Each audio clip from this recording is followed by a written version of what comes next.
Welcome to the 2022 PDGA Professional Disc Golf World Championships.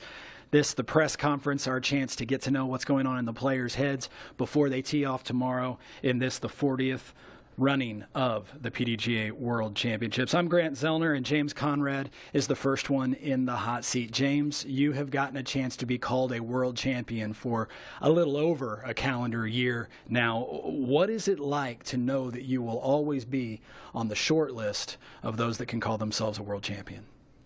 That's a super special feeling to me, and something that I'm not taking for granted and hope to never take for granted. Yeah, it's just something I'm super proud that I was able to accomplish, and it makes it extra exciting also this year coming back to the next World Championships. Last year, your lone victory on the Pro Tour came at Worlds. This year, you also come in looking for that first victory at Worlds. So does this year feel a little bit like last year in terms of your run-up into Worlds, and do you feel capable of striking again this week? I do feel capable. Last year, I felt like I had some good golf leading into Worlds. I wasn't, like you said, I hadn't won any events yet in the year, and again this year I haven't, but again, I feel like I'm playing some very nice golf. I found myself on quite a few lead cards this year. The last couple weeks, my putting's really started to feel hot, which it takes these days. You know, you don't. It takes not just throwing the disc well, but you have to be making pretty much all your putts too to feel like you're in contention. And yeah, I think I got a good chance. Everyone knows the style of your game. You're famous for being backhand dominant, excellent touch with the turnover. You played here in the spring well, given the weather conditions especially. This time around, how does your game set up for these long, difficult, OB-laden courses, especially if the wind comes up again? I think my game suits these courses well. The courses are pretty long, but it's more of a controlled kind of distance shots. Like you said, there's a lot of OB. Some of the fairways are pretty narrow. Some feel wide, but yeah, I'm just trying to keep it in bounds, throw committed shots, and I don't think I'll have to throw, hopefully not a single forehand this week, so that should be good. Thanks, James. Here's Terry Miller. Hello, James. Good to see you. Unlike last year, you're coming into this event not only as the world champion, of course, but you just had a documentary released about you. Talk about some of the hype, some of the conversations, and just your overall reaction to this huge documentary talking about the shot that, well, led you to your world title. I haven't had actually a ton of personal feedback about the documentary, but it's super cool that the PDGA was able to work on that and get that out. And the few people that have talked to me about it all said that they loved it and that it was some really cool history, hearing from some of the legends of our sport, people that have been in the game for a ton of years, and how it affected them, and just how people think that it affected our whole sport. So yeah, I just feel lucky to be part of that, and to have that kind of attention, and to have been able to help out the sport of disc golf, like help it reach more people. And speaking that attention that you've been getting, describe some of the pressures and the emotions that you've been feeling. As you just said, you've been the world champ for over a year now, but describe pressures. You're here to defend a title. I am. It's definitely a somewhat unique kind of a pressure for me. I got to experience it a little bit returning to the United States Championships the year after I won. I don't think I played terribly great that year, but that's okay. And yeah, if anything, I feel like besides just the win, I have a nice track record at the last handful of Worlds. So I feel like I've been able to really step up and focus well throughout the week of Worlds, and I'm just trying to do that again this year. Clearly, we had these incredible courses last year that created that drama and that final shot, that final hole that then led us to a playoff. I'm guessing you're hoping for not nearly as much drama this year. You'd like maybe a little bit more cushion, but talk about how these courses overall set up, because I feel like they're very different from what we see, especially over at the Fort course. Yeah, these courses, I feel like there's not as much difference between the two courses. Like Jones and Country Club aren't the same, but a lot of the shots feel pretty similar. So I think if I think people can really settle into a rhythm with one or two drivers that they're comfortable with and really get a lot of work out of those same couple discs out here. Obviously, it's going to be crucial to keep the disc in bounds, as few penalties as possible. And so if you're throwing those precise shots like 450, close to 500 feet, and like I said earlier, making your putts, I think that's what it's going to take, is keeping those shots in bounds and keep those putts dropping. And then my final question would be, yesterday we had the field events. The day before that, we also had the mixed doubles. You participated in both. Talk to us a little bit about your performance, first of all, in field events. I think my performance was so-so in the field events. I haven't competed in the distance one in a couple of years. These kids are throwing too far these days. But the putting, it turned out to be pretty windy yesterday afternoon at the putting, and I was able to make some good putts, but not quite near the top. And then in the field events, or the skill shot, it's always fun. Like, I'm obviously not known for my forehand or forehand rollers or anything like that, and that plays a big role in your overall score. But I did get one, I think, like 200-foot forehand roller in the smallest diameters. Got some points there. So bringing all of those skills that are going to be required to be a world champ. And then, as I said, we also saw you at the doubles. You and Ella Hansen teamed up. How does that team come about? That was a ton of fun to play with Ella. She's a good friend, and we kind of, have a similar friend group on tour. And a few months ago, she mentioned she was looking for a partner, and I had actually never played the mixed dubs before, so I was happy to be her partner, and we had a lot of fun out there, and I feel like we threw some great shots. Well, James, that's all that I have, and certainly wish you the best of luck trying to defend your title here at the World Championships. Thank you, Terry.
Grant Zellner now with Catrina Allen. Kat, as you came in, you talked about how you've been answering questions all week long about being a defending champion and about all of that. So I'm going to take you off the course to start. You've mentioned before to me and others how much you love pickleball, how much you've gotten into the game of traditional golf and have been breaking 90 lately.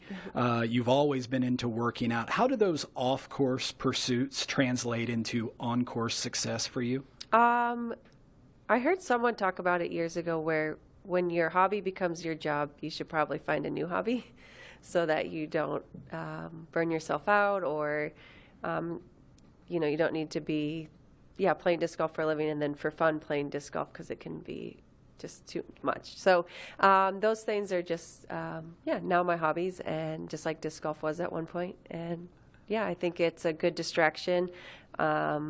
It's, like I said, disc golf became my job, and so I don't want to be out trying to have a fun round and be like, oh gosh, my putt sucks, or oh my gosh, my sidearm sucks. I want to just be out smashing pickleballs in people's faces. Or driving the green on par 4. Well, tomorrow morning we get to focus back on disc golf. Last spring you took second on these courses in very, very challenging windy conditions. Does your performance in the spring play into your confidence this time around, or for you, is this like an entirely new tournament? The courses might as well be completely different, and the preparation has been as well. Well, they did make a lot of changes, and the weather is always something that comes into play at the in Emporia. But it's a new tournament. I think, like it's raining today. I didn't know it was supposed to rain. Most practice rounds were calm, but then we had one where I was like, it brought me back to the feels of those rounds where like 1 under jumped me up a bunch of spots. So, definitely a brand new tournament. You've talked about the long wait that you had between your first world title and then your second world title. Now that you've experienced what that's like to have success and then have to wait a little while for the same success, how does that change your mindset now at this point in your career going into a major?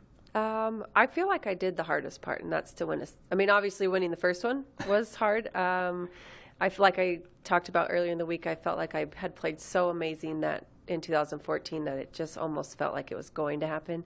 And then, 2021 was something that I'll never forget, and it will always be the most special tournament I've won. And then Elaine King told me after you win your first one, they're supposed to get easier. So maybe I needed to win 2 for them to get easier. I don't know. I feel like there will be no more easy wins with the stacked FPO fields we have now. But a final question from me. You are now part of the DGA team, an organization that has so much history in disc golf. Can you talk about what it would mean to you to be able to bring them a world championship? It would mean the world to me, and I think what I'll have to do is put that pressure aside and instead focus on the support. They've already sent me, I'm off social media, but they sent me the post that they made today, and I was sitting in Enterprise waiting for my rental car with tears in my eyes because it was so incredible how much they support me and are just, we'll get on a conference call and they're like, it's still awesome to do conference calls with Catrina Allen on our team, like a world champion. We're just so excited to have you and proud. So it would mean the world to me to, give back to them and bring them a world title. But the greatest thing is I think even if I get 10th place this week, they will just be as happy to have me and supportive of me. And that's what I think is so awesome. Thank you, Kat. Here's Terry Miller. Hello, Kat. Hey, Terry. Yeah, I guess I want to dig into that just a little bit more. So you say there's not necessarily pressure from a sponsor, but what about outside pressures, whether they're from any other fans or family or friends? Is there any other outside pressure that either they've put on or pressures you've put on yourself? I talk, like I said, I feel like I keep answering the same questions, but I'll say it again.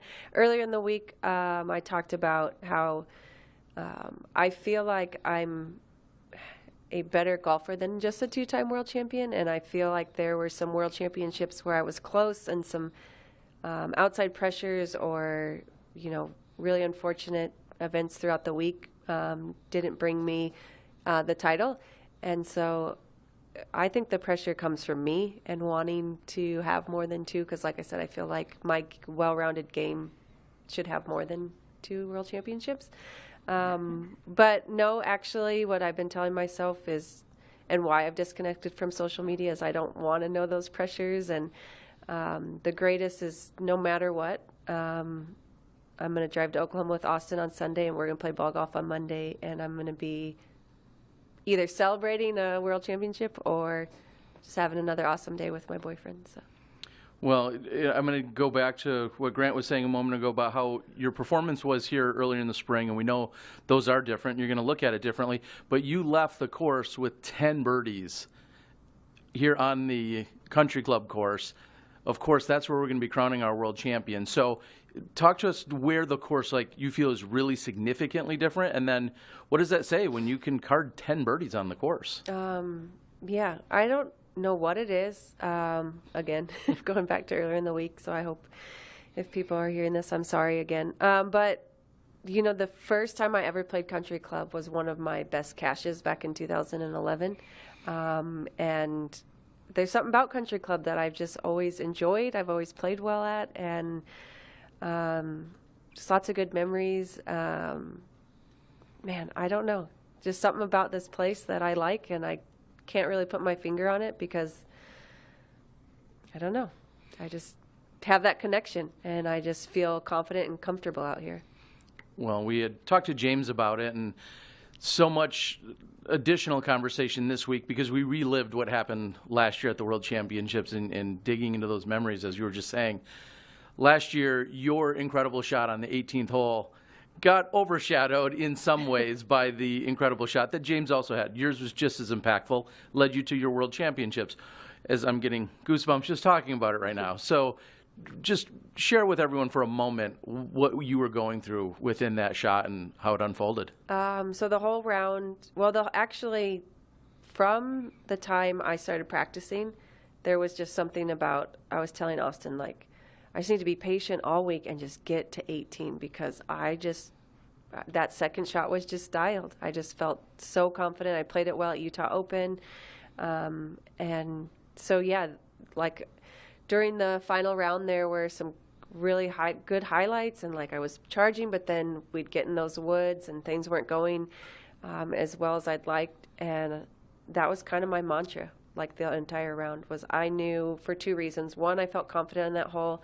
And I remembered back to Vegas, where coming down the stretch, I feel like, you know, Paige's nerves comes out in throwing. And so I just told myself to get to 18. And hence the layup on 17 that a lot of people thought I should have ran and things like that. I just got to actually rewatch it recently, and I still get teary-eyed and excited and feel lots of things. Like I said, I've never showed that much emotion on the course in 12 years, I don't think. That was a very aggressive fist pump, and it was well-deserved. And I think the entire world knew what I've been thinking for many years is we can never second-guess what you're doing out on the course. Everyone, that's Catrina Allen. She's going to try and defend her title this week. We wish you the best of luck, Catrina. We'll be right back. Thanks. See you.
Grant Zollner now at the 2022 PDGA Professional Disc Golf World Championships press conference with Paul McBeth.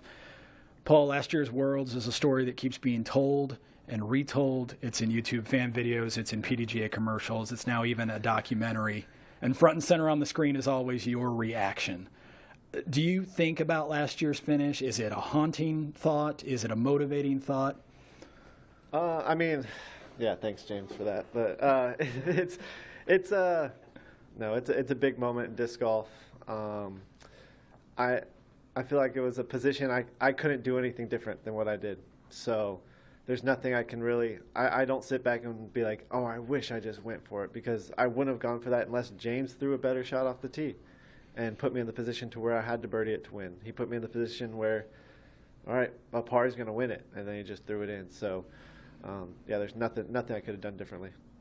Fast forwarding now to this year, the last time you played these courses, you missed the cut.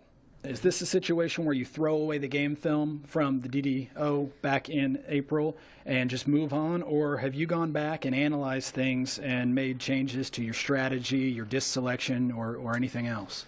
Well, I think there's a lot of different factors from DDO to now, wind being probably the biggest one. Sure. And I think my game plan for DDO wasn't the right one. I was trying to shape the shots, play the course how it was designed, and I wasn't playing the elements. I should have been playing the wind. And I didn't have a strong forehand at the time. So I feel like when I came out to Jones, I was like, this is a completely different course. Like, I feel like I'm throwing forehand on so many upshots, so many tee boxes. Same thing with the country club out here.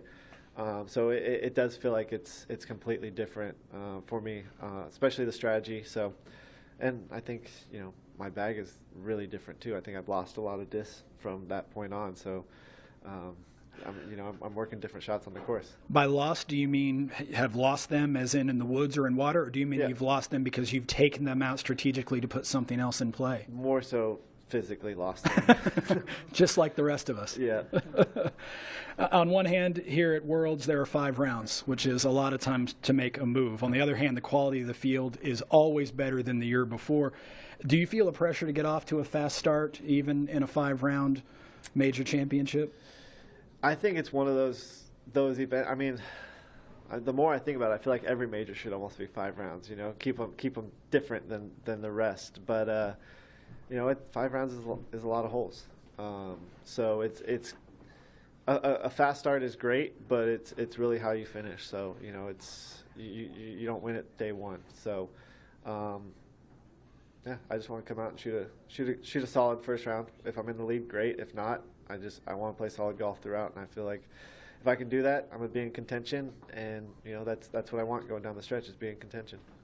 Talking about Jones specifically, any holes out there that are either particularly challenging, they provide a lot of trouble, a lot of score separation, or conversely, are there any holes that you feel like you have dialed and you're going to be able to make a move on the field?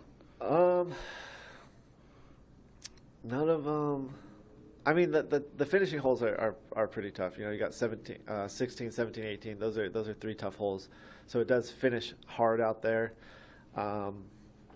But other than those 3, I think they're all pretty much attackable.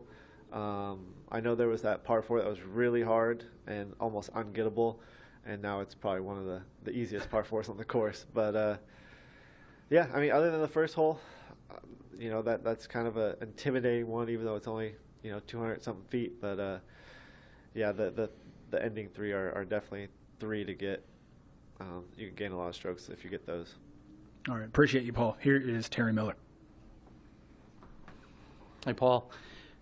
You had just broken it down with Grant a moment ago about what happened back here in April, and I'm pulling up a quote that you actually had said to me with regard to how you were handling it. You said you were being, quote, stubborn.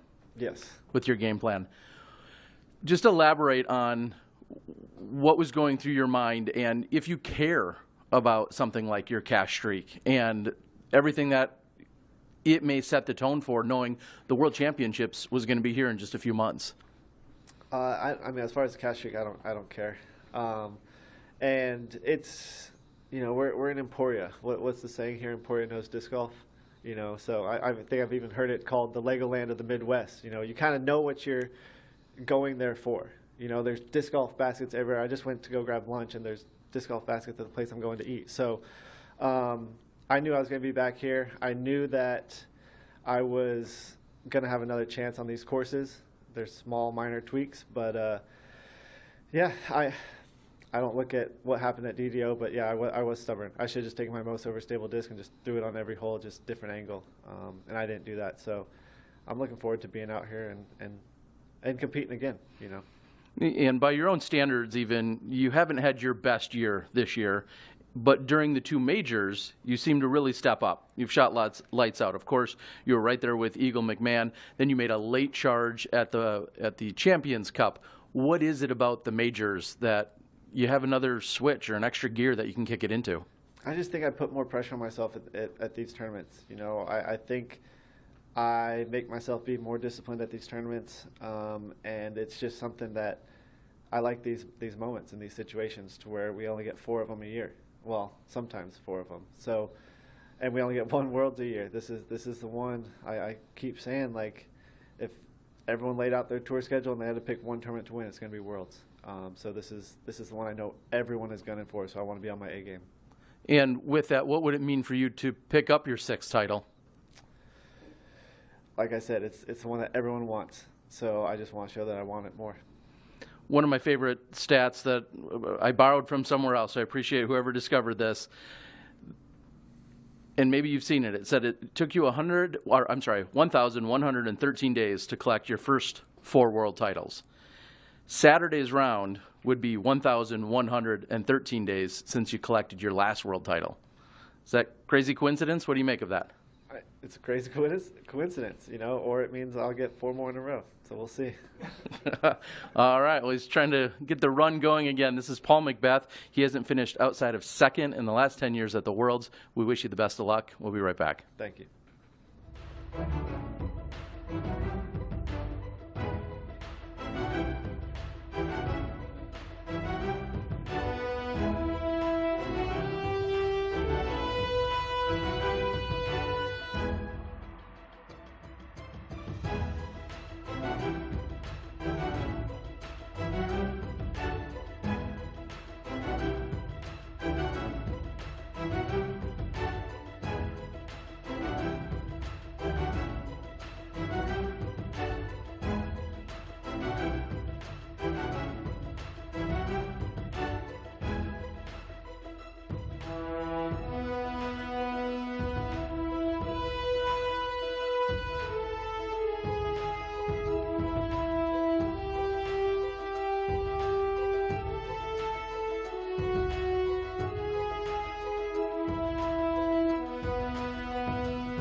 With Paige Pierce now as the hours tick down to the start of 2022 Pro Worlds. Paige, for you, how has the run-up to this year's World Championship differed from the run-up to last year's World Championship?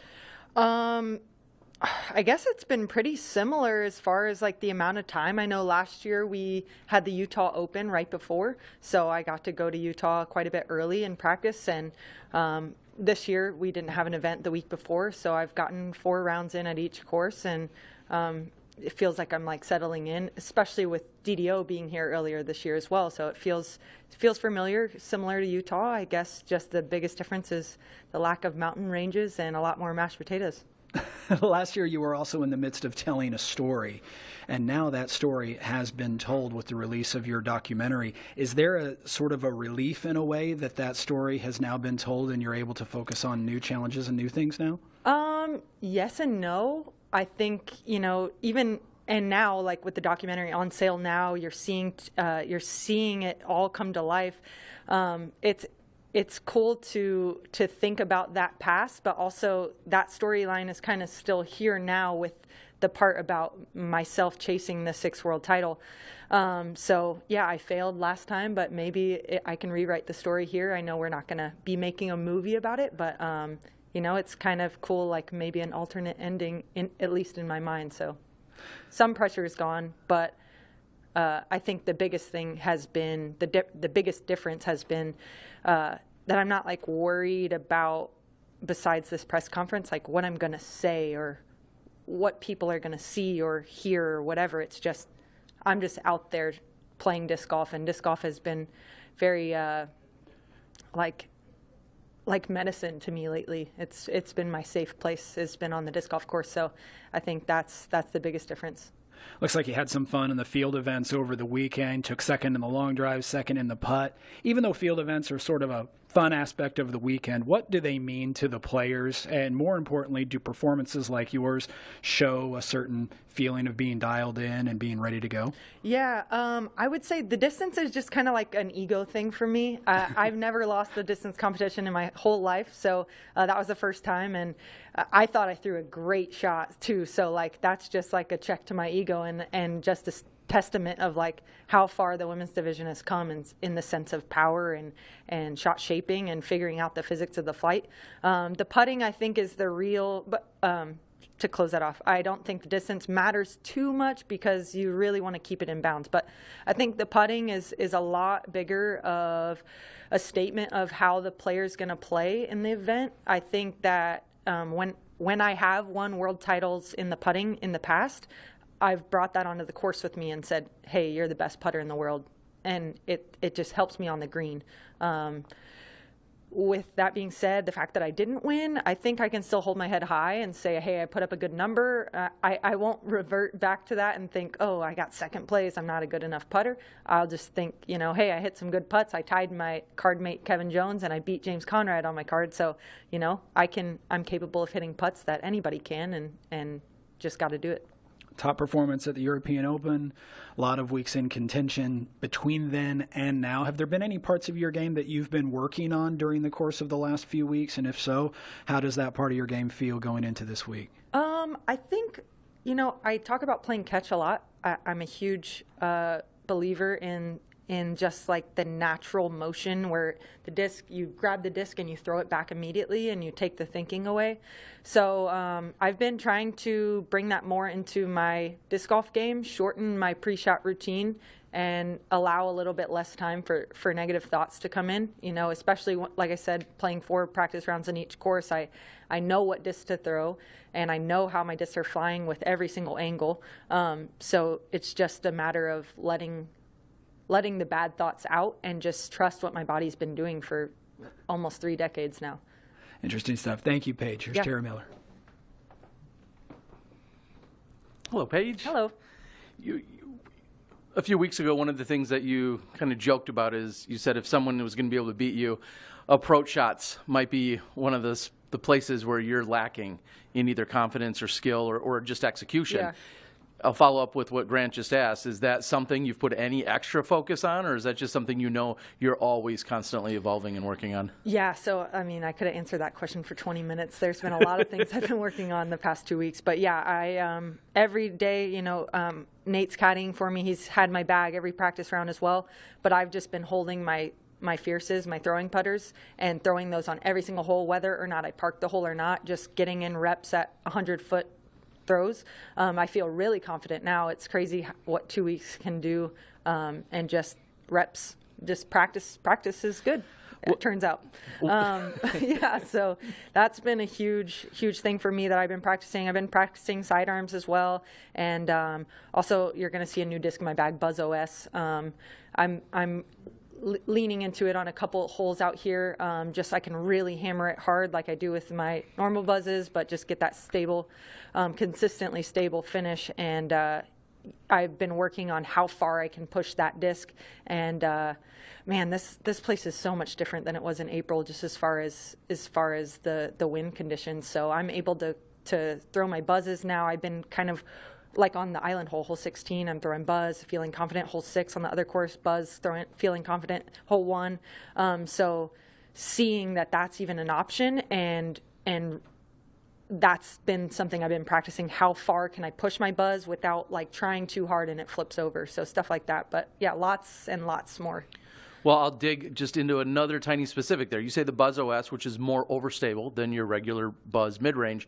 Do you feel that has anything to do with the wind conditions, or were you simply overpowering your Buzz possibly, and you're looking for a little bit more stability in the disc?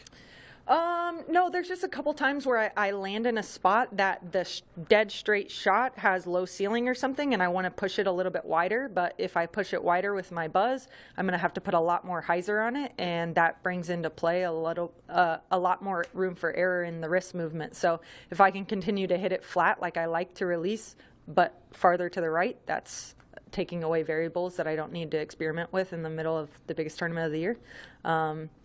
And yeah, just really being able to rely on stability. I know a lot of players, as soon as a really overstable disc comes out, they grab them, and that's the case for pros as well. We like the stability and the consistency.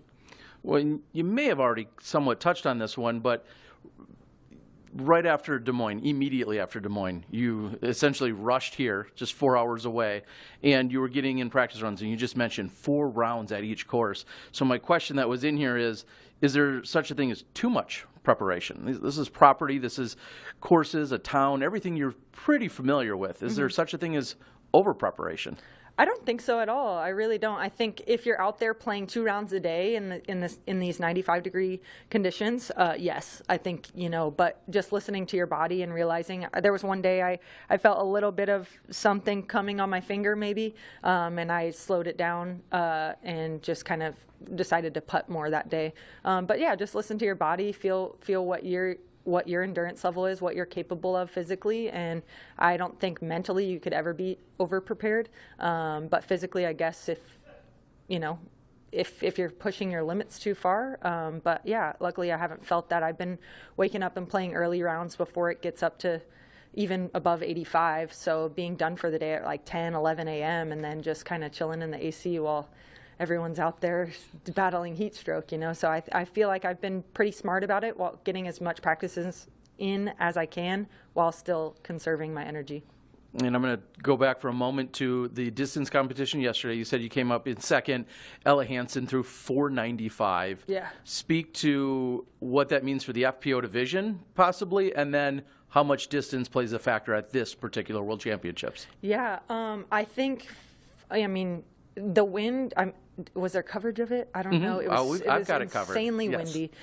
So I think more so than the distance is the ability to shape the flight and control the flight into those winds was the more impressive part. Obviously, when you see a number, it's a tangible number that you're like, wow, that's far. But the actual way the disc has to fly in winds like that is the more impressive thing. And I think that's what's going to be the key, whether it's for Ella, for me, for any other person. It's yes, distance is definitely beneficial here. But if you're super far down there and you're OB, you're still OB. So I think the fewest OB strokes is going to be the key here, more so than getting the longest drive off the hole. And my final question for you is, we've seen the bar set at 4 or 5 for our FPO world titles. Valerie, Elaine, Juliana.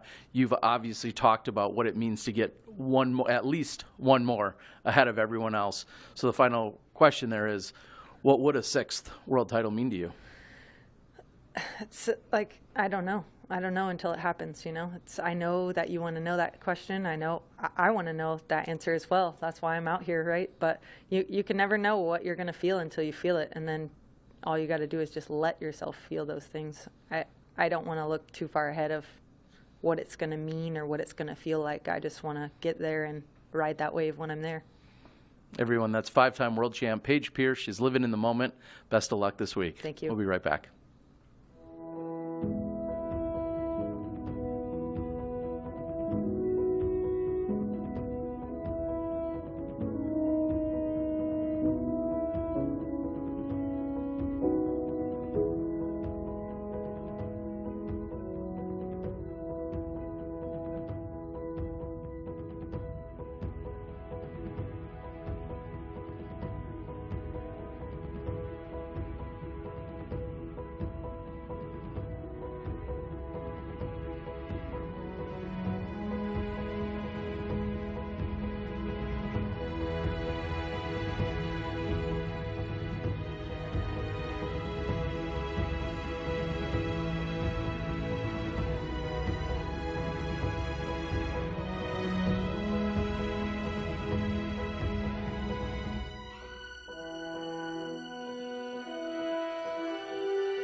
Grant's on now with Nate Sexton. Nate, you've had a major championship at USDGC. What would it mean to add a world championship to your career's resume? I'd be all for it. That sounds fine. I don't know, man. I think it would be, it'd be the biggest one of my career. It'd be the only thing that could top the USDGC. So that would be fun. You've had to play a lighter than usual schedule over the past several seasons due mostly to COVID and to the overlap of your wife's career. How has that lack of being able to be on tour changed the way you have to prepare for tournaments, especially majors? Does it mean more visualization, more field work? How do you get ready? I think I do a worse job at getting ready. More than it's just harder to get ready. Like I just got here yesterday at 5 p.m. Because we had my brother's wedding to go to, and I actually got COVID and just kind of recovered from that. So that's good. That timing was good. I got to be better to be here, but no preparation, I would say, for this. So how have you, or how will you, once you walk out of the doors here, use your limited time to be prepared by tomorrow? I'll go look at a couple tee signs, see where the out of bounds is. That's pretty much my only option at this point. I got to see where the out of bounds is and just do my best with what I've got. But yeah, there's a couple holes here that I've heard are changed that I haven't seen on the back nine. I got to see a little bit of the front nine. I played Jones earlier today. So, but I also have to be careful because I have one day. If I try to throw all 36 and multiple shots, my arm will be shot for the tournament. So it's not the usual prep for me, but that's okay. I'm going to just do the best with what I've got and try to stay in bounds, try to make putts. Any surprises out there at Jones in particular, since this is just the second event that will be played with that particular setup? Surprises? No, I thought the changes were positive.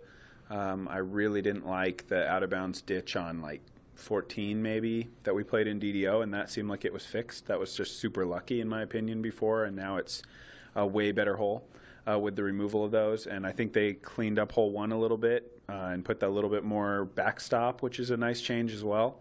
No huge surprises. Your lack of being able to get around the courses is changing my questions on the fly. Have you even formed a game plan at all at this point? Is that something that you'll sit down tonight and consider? What will you base that game plan on, if not the fact of getting multiple loops around the course? What we base on? I mean, you got to live in the moment. I think it's just judge the wind and trust my instincts is kind of the game plan.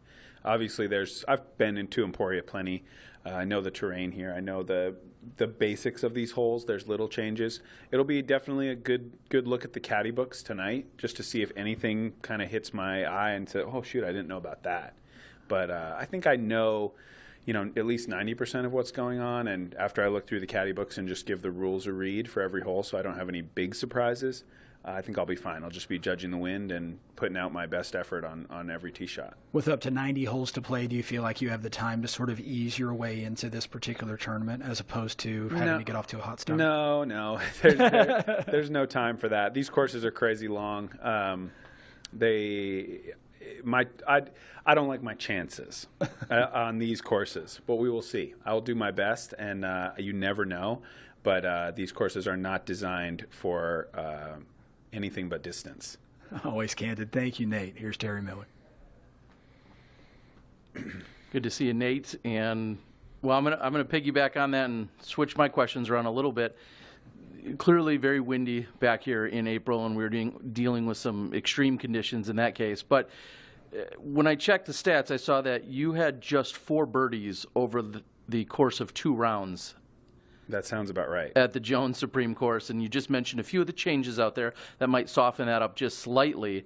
But, and in fact, your first round there, you had 1 birdie and 17 pars. Just a birdie, yeah, I remember that. It was very windy that day. So you're just alluding to the distance. Is there anything you can do to make up for that? Or do you hope for adverse conditions to even out the field? Is there anything you can do there, or are you just hoping for extra throw-ins?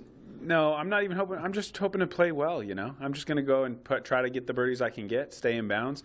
I know that I can play 1060 rated rounds on any course. So if I can do that, then I'll be in the mix. But it's a little harder out here. I have less opportunities on a course like this than the guys I'm playing against.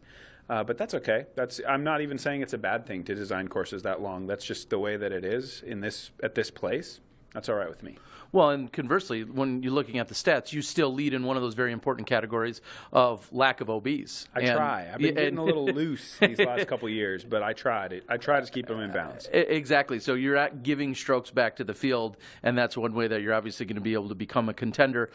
So I know you have these challenges with being able to play in very few events, but this year we've got you listed as just 8 PDGA events, all exclusively have been Elite Series on the Pro Tour, and the best finish you've had is 10th. Yes. So the question is, how do you assess that and what your play has been this year? I don't think it's been good. I've had a couple tournaments that I felt all right about, but I've had some other ones that have been really close to missing the cash, which is not where I want to be.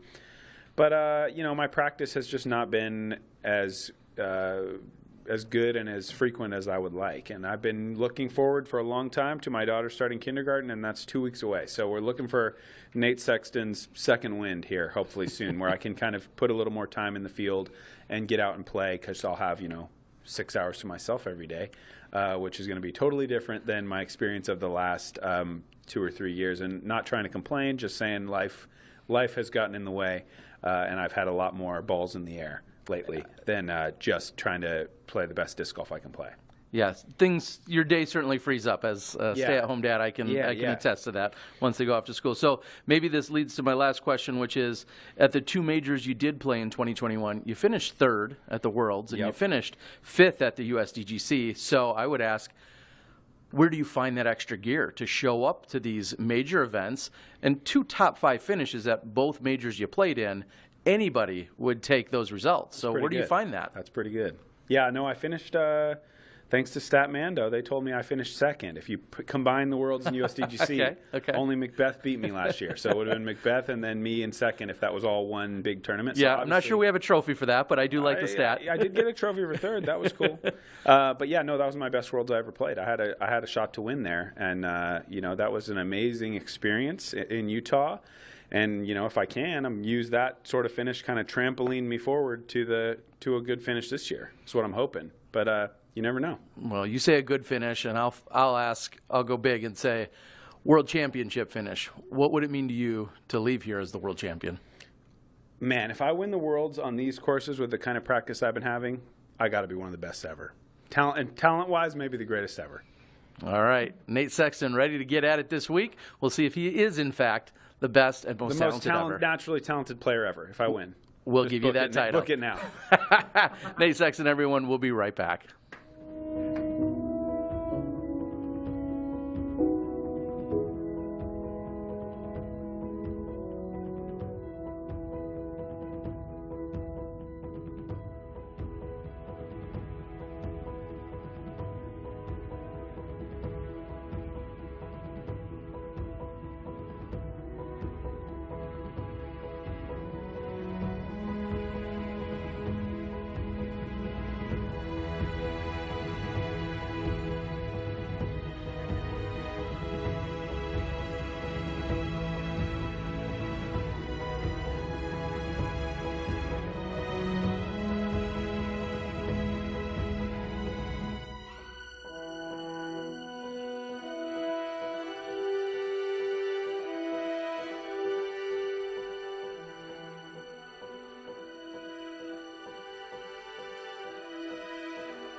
Grant Zollner now with Lisa Fajkus here at the 2022 PDGA Professional Disc Golf World Championships.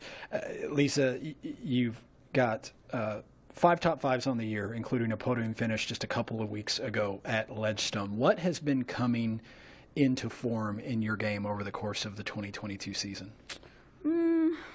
Just putting myself out there week after week and looking for my most consistent game possible.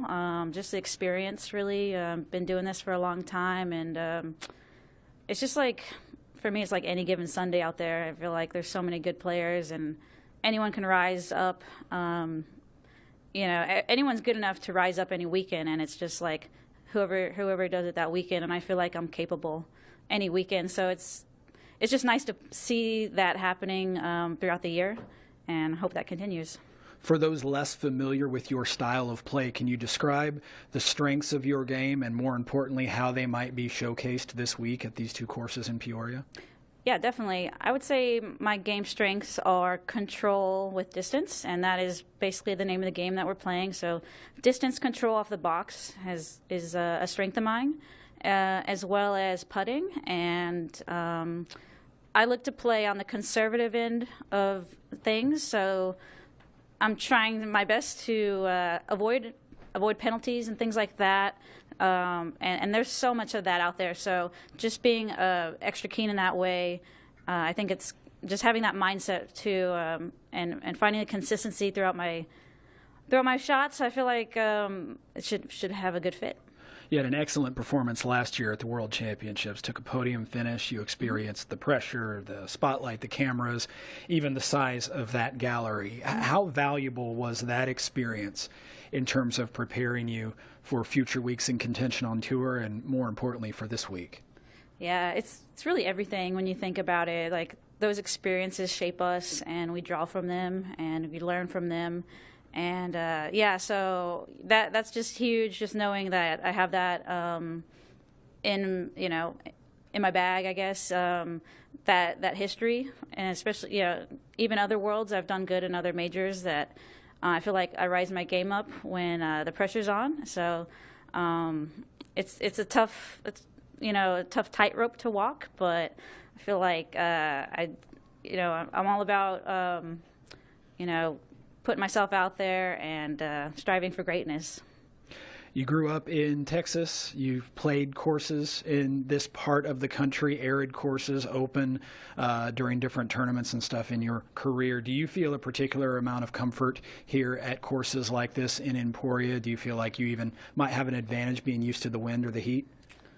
Yeah, I think I have, again, like the experience advantage. I've played out here so many times. It's very familiar to me, Emporia in general. And on top of that, you can relate it back to Texas, which is my roots, and winds, demanding fairways. But high winds is something that, even though it's part of my history, it's something I kind of struggle with. But we're actually looking pretty good in the wind forecast for this week, which is exciting. But I feel like, everything I've done kind of leads me up to now, and it's all good.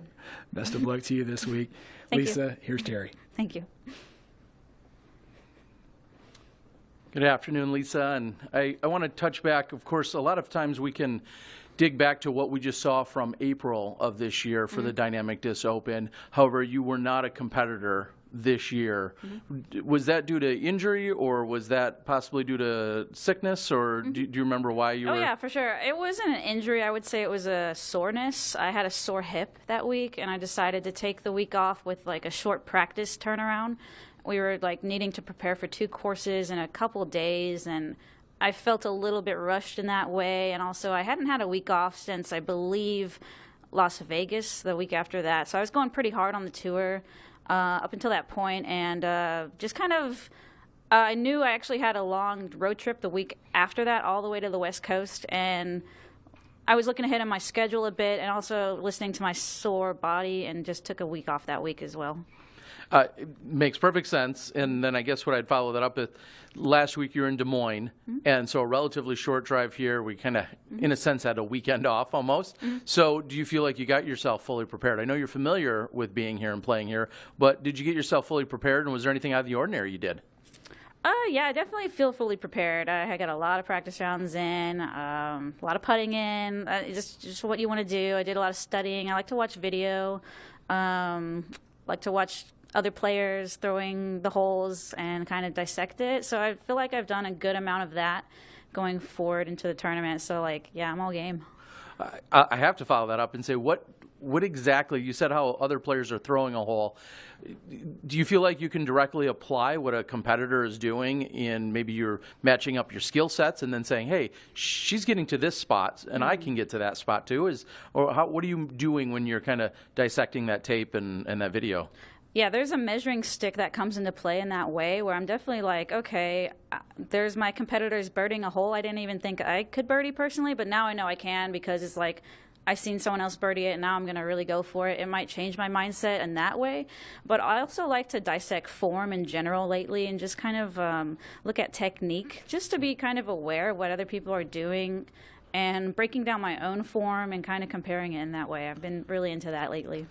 So I'll follow that up with, it felt like almost two different Lisas when you look at your third place at Ledgestone and then how you performed at Des Moines where you finished 26th. Right. For you, Yeah. you had to have thought, wow, there's something off here. Did you discover that, or was that more mental than physical, or what was that? Good question. Like Des Moines, I felt so good going into the tournament, coming in with, you can even say, some momentum from Ledgestone. I was feeling great, had some really good practice rounds. So, it kind of taught me a lesson. It's like just being humble and making sure you don't take too many rest days, and just knowing that you stay on the grind. And I took a couple rest days that week, just in general, but I'm looking back, I'm like, I could have practiced hard on those days, just in general. But during the tournament, nothing was really different as far as, like, regular Lisa playing the tournament. Like, same from Ledgestone. It's just, like, I wasn't scoring. I had some weird slips on the tee boxes that actually cost me some strokes the first round. Like, I'm going to say 4 strokes from slipping, and then I had some double putting. Add that all up, and, that's +7 in one round. And you can't really do that and performed super well. So my whole mentality after that was trying to get back to par really hard, and I failed at that. No, Yeah. well, interestingly enough, Yeah. you led the entire tournament, and the FPO side was circle 1 putts converting, circle 2 putts converting at 40%. Yeah. So you were still getting it done from circle 2, which was. It shows Yeah. you like something like I was out there, playing my game, doing my normal thing, making good putts, but it wasn't all coming together. And it also is kind of a nod to the field in that way, where like if you're off a few steps, there's like, I guess like 10, 15 girls right behind you, they're right there. They might be getting those strokes you didn't get, and that's all it takes. Like I was actually, striving to shoot about 4 under per round. And that didn't happen. But, nothing was out of the ordinary besides just being a little off, especially that first round. And hole 18, the second round, really ate my lunch. I think I took a 9 on it. Okay. I have to get this one in as a personal. I think back to when you blew up on the scene at a national, worldwide level. For me, that event was your 2017 performance at the World Championships. Mm-hmm. Finished third there. Mm-hmm. You were battling with Catrina and Paige and everyone else, but you finished third at that event. Am I crazy in thinking that was a breakout moment for you at that World Championships? No, that was definitely a breakout moment for me. I came out there hot on the scene. That was my first, big major, moment. I mean, I've played one major before that. I feel like that was my first, was it my first?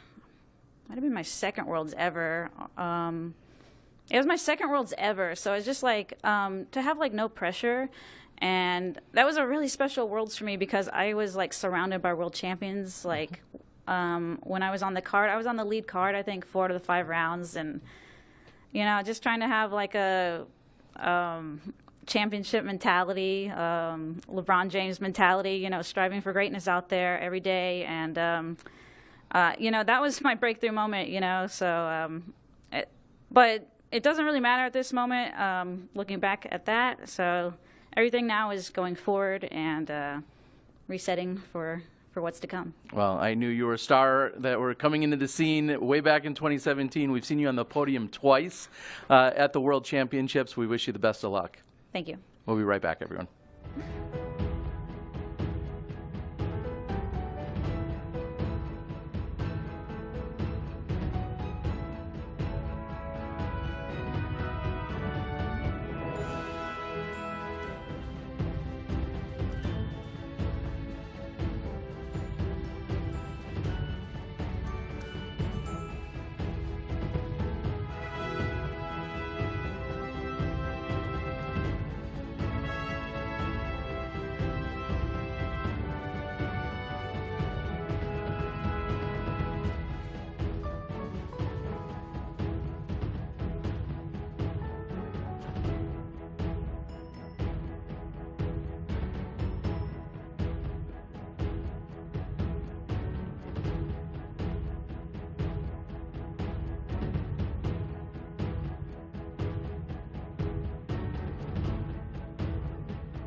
Live now with Chris Dickerson. Chris, you've been very candid and upfront about having to get comfortable with this part of being a top touring professional, the part where you have to do interviews and press conferences.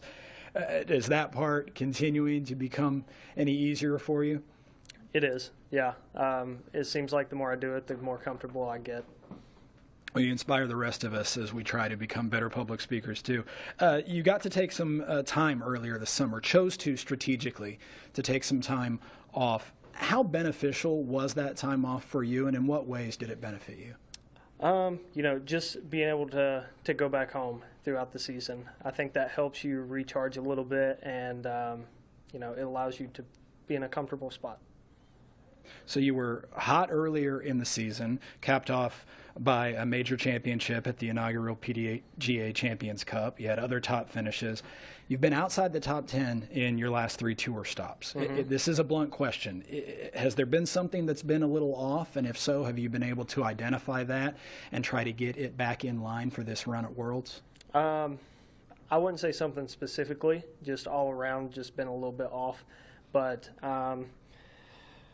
I've been a little more intentional with my practice the last few weeks, last couple weeks after Des Moines. So it's looking better. What has your preparation looked like specifically here since arriving in town in Emporia? Practice rounds, at least 1 per day. I think there's been a couple of times I've gotten out and played 2 in 1 day. But just really thinking about my shots, thinking about what the wind's going to do to them, how the ground's going to play, different things like that. Do you do anything physical fitness-wise to make sure your body can handle a grueling 36 holes of practice out here at these courses? Mm-hmm. I work with a trainer. His name's Jesse from Montana. So, yeah, he helps me out quite a bit. With the conditions being so wildly different since they were earlier this year, do you think in terms of a target score, either at Jones or over here at the country club? Do you think in terms of what you feel like you need to shoot to stay in contention on any given day? Personally, me, no. I don't like to set, let's say a 10 under score, because let's say I go through the first 4 holes and I'm even. That 10 under is kind of out the window unless I really light up the rest of the front and the back. So if you set a goal like that, you can really get down on yourself early if you don't meet your expectations, at that point in the round. So I don't like doing that. Thanks, Chris. Here's Terry Miller. Of course. Hey, Chris, and I want to talk a little bit about the major earlier this year. Clearly a very tightly wooded W.R. Jackson course, also a fan favorite, and it seems to be, it ranks among the top among our players. Mm-hmm. So you come to a course like this, or a pair of courses like this, very different style, and I don't think it's necessarily would be considered your favorite style, but how do you gear up? How do you get excited to go out and compete on a course like this, or a course over at Jones Supreme? You just got to do it. These aren't my favorite style courses. They have made some changes to them. The changes do look good. All of them look like they've moved in a positive direction. But still, they're open. Let's throw hyzers the majority of the time. Are you dialed in with your hyzers? Yeah, they've gotten pretty good. Okay, good. So speaking of skills then, let's backtrack to yesterday. We had the field events. Some of our top players all but skip them and say they want to focus on other things, but yet we see you out there. You had an Edge Skill Shot Challenge title to attempt to defend yesterday. Yep. What comes to mind when you're thinking about the field events, the ones you're going to play in and participate in? What gears you up for those? I always like doing the skill shot. It's just a fun thing to do, the week of Worlds. It seems like I mentioned this yesterday. I get out there and I'm like, oh, yeah, the distance contest. Oh, I forgot I signed up for that. But I think I squeaked out 6th place. You did. So, you cashed in distance as well. Yeah. Okay. Without my flippy disc. So thank you. Appreciate that. No shade off camera thrown to his wife, everyone. No, I struggled a little bit in the putting. It was really windy yesterday compared to what it has been out here. So, all around the field events are fun. Well, I want to dig one more into that. Is yesterday you went out and I was told you specifically had reached out to Dave Greenwell, who's playing in the 40th edition of the World Championships. Clearly one of the most skillful individuals to ever touch a Frisbee. What was that like? How good of friends are you guys? And, what was that like playing in the doing the skill shot challenge together? It was a good time. Yeah, he had mentioned to me earlier this year that it could possibly be his last Pro Worlds, but probably not Masters Worlds. So we had played skill shot before, and I reached out and said, hey, if you want to do this, just let me know. And we got in touch this week and made it happen. I want to go back to Des Moines last week. You didn't have a great start in that round, and also at the Dynamic Disc Open, you started in 57th, a tie for 57th. So I know you don't want to dwell on bad memories, but both times clawing yourself back is really the storyline there. Do you get nervous? Do you get frustrated with yourself when you find yourself that far back? Yeah. Yeah, I'd be lying if I said no. Okay. But it's, after the first round, if you don't come out and you have like a mediocre to a bad round, what more can you do but come out and give it your best shot the next 2 or 3? All right, my final question is, what would it mean for you to win a World Championship title this week? It would mean, the only thing, not the only thing, but the highest thing on the list that hasn't been checked off yet. So it would be great. That it has a good ring to it, I think. All right. Well, everyone, that's Chris Dickerson going for his first ever World Championship title this week. Best of luck to you. Thank you. And I appreciate, you didn't really have any sus questions, so I appreciate that. You're welcome. We'll wait for next week. We'll be right back, everyone.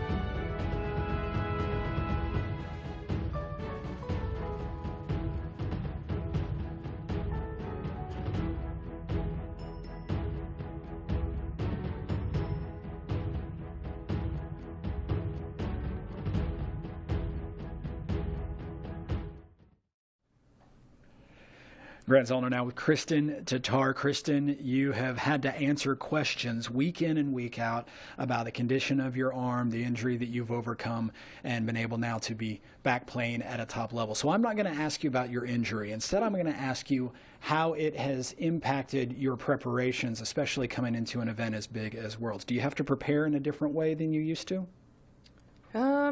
Yes, there has been some changes. I have to lean on my forehand a little bit more than I would maybe normally do, because right now throwing like huge backhand hyzers is hurting the most. And I felt I've lost some strength in my arm.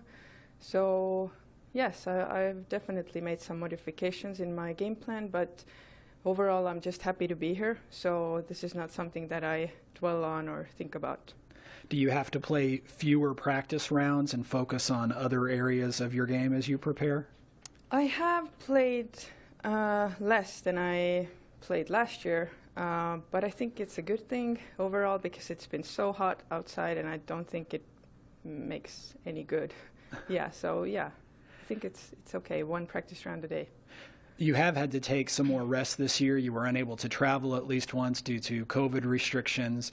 You had the forced layoff as you waited for your arm to heal up a little bit. But at this point in the season, is that a benefit? Do you feel more rested this late in the year compared to other years? I feel the same, to be honest, because this year I actually started off like earlier than I've done before. So this year's different in that way, but I do feel rested. I think it was actually a good thing that I had the chance to take some time off, and I feel good. You were victorious the last time we were here, but the conditions were very, very different. Not just the weather and the wind, but also some tweaks to the courses. That said, can you take anything from that win and use it to your advantage this week at the World Championships? Yes, I'm prepared to what could happen. I hope it doesn't happen. I mean, the practice rounds have been perfect, and I really enjoyed playing here without any wind. I think it's a good. These courses are good with playing with no wind, and but yeah, I'm prepared for anything. So, just let's see what happens. Thank you, Kristin. Here's Terry. Hello, Kristin. And one of those very specific things about the DDO this year is you actually had a 12-stroke improvement. I don't know if you remember that. From round 1 to round 2 at the Jones Supreme course, 12 strokes you improved by. Do you remember specifically what you adjusted in that round? Because it wasn't it was windy, but Yes. you made some other adjustments, obviously. I mean, I think the course is just laid out that way, that small things can make a very big difference. So, for example, on the first hole, we can throw the same line, but I throw it like 5 centimeters lower, and I get punished for that. So these are the little things that I necessarily don't think I played that awful the first round. Just stuff kept happening. I got a lot of penalties.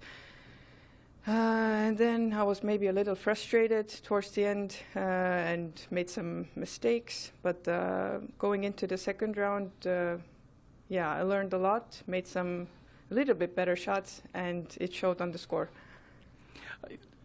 Well, like I said, a 12-stroke improvement, so it was great to see. Now, right now, you've won 4 out of the last 5 tournaments that you've completed. You're ranked number 1 in UDisc, number 2 in the PDGA rankings, and you're the top-rated woman in the world. Sounds impressive. It is. So then my follow-up to that is, after I was going to let that all sink in, what kind of pressure is that with all of those things? What kind of pressure is that, if any, for you? To be honest, last year I felt more pressure because I was the only European woman here, and I felt like I was representing the whole continent, and I was getting so many messages from everyone that they're cheering for me and they hope I do well. And I had been out of the big arena for so long, so I put that pressure on myself as well, and maybe even like cracked under the pressure. But this year I don't feel that much pressure. Of course I want to play well, everybody does, but I don't feel bad if I don't win or achieve a certain placement. So yes, we'll see how it goes, and I will be forgiving towards myself. I know I have to deal with the injury and stuff, so I feel at ease. Well, you just said you felt all that pressure last year at the Worlds, and then I think about not only the heat and humidity, which you were adjusting to over there in Utah, and then you had almost a late arrival. It wasn't quite late, but it was a very late arrival for you probably in terms of being able to prepare for the Worlds. So this year you're here earlier. Does everything feel a little more calm to you possibly in your preparation? Yes, because I've completed 2 tournaments already, so I'm used to the time difference and throwing the disc here. Yes, I think I feel more prepared than last year, and it's a good thing. And as you were just alluding to, the last time we saw a European champion was 2004, Brigitte. She won in Iowa, and that was the last time. So what would it mean for you, not only maybe for your country, but for yourself? What would it mean to become a world champion? Wow. Well, it would mean that all this hard work has paid off. I will prove to everyone that I did pick the right path, because there were so many doubting me, and it would mean the world to me, and it would justify all this time that I spend away from my daughter, and it would mean that I can maybe allow myself to eat the cupcake. I think cupcakes sound like a great reward for all of us. Everyone, that's Kristin Tattar. We'll be right back.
With Valerie Mandujano here at the World Championship, some would call this the pinnacle event of a season that has been your coming out party. In addition to several victories, you've been in the hunt at Champions Cup and U.S. Women's. What will it take you to get over the hump and claim this major? I think just finding the rhythm that I had with the last 3 events that I won, which I have to beat the course and not let anybody else sneak into my mind. I think that's one of the things that made me play well this year is what can I do to attack this course differently than anybody else? And I feel like this last month I haven't been playing that well, but because I've been having that, oh, well, I need to shoot this to beat this person or to beat that person. And that's not the best mind to have. And I think over the last couple of weeks, that's something I've been working out. Well, you just set up your very own question. How will you attack these courses in a way that nobody else can? You might have some extra familiarity with them being here in Emporia, the hometown of your sponsor. What will you do here to attack these courses this week? I think if anything, I've had less reps than anybody else just because I'm so new into the sport. New onto the tour. But I think just try not to go OB. Try not to throw the biggest shots in the course. I feel like just staying in bounds and making the putts. I feel like making putts is going to be a really big separator this week. As I mentioned before, you are playing in the town where your sponsor is headquartered and where you get a tremendous amount of support. What would it mean to you to be able to bring home a victory in front of the hometown crowd this week? I think it would be like Waco. Winning in Texas was huge, and it made that just extra special. I think it would just be like those same moments where you're winning basically when your family is there, or this is basically Dee Dee's family, and that's what it would feel like, just winning with my entire family. You've talked about, and you mentioned it again just a moment ago, how relatively new you feel to the tour. Now that you've gotten a number of tour stops under your belt, what is it about being on tour that surprised you the most, that wasn't like you thought it would be? I think the grind of it. You don't get any breaks if you want to be in the top.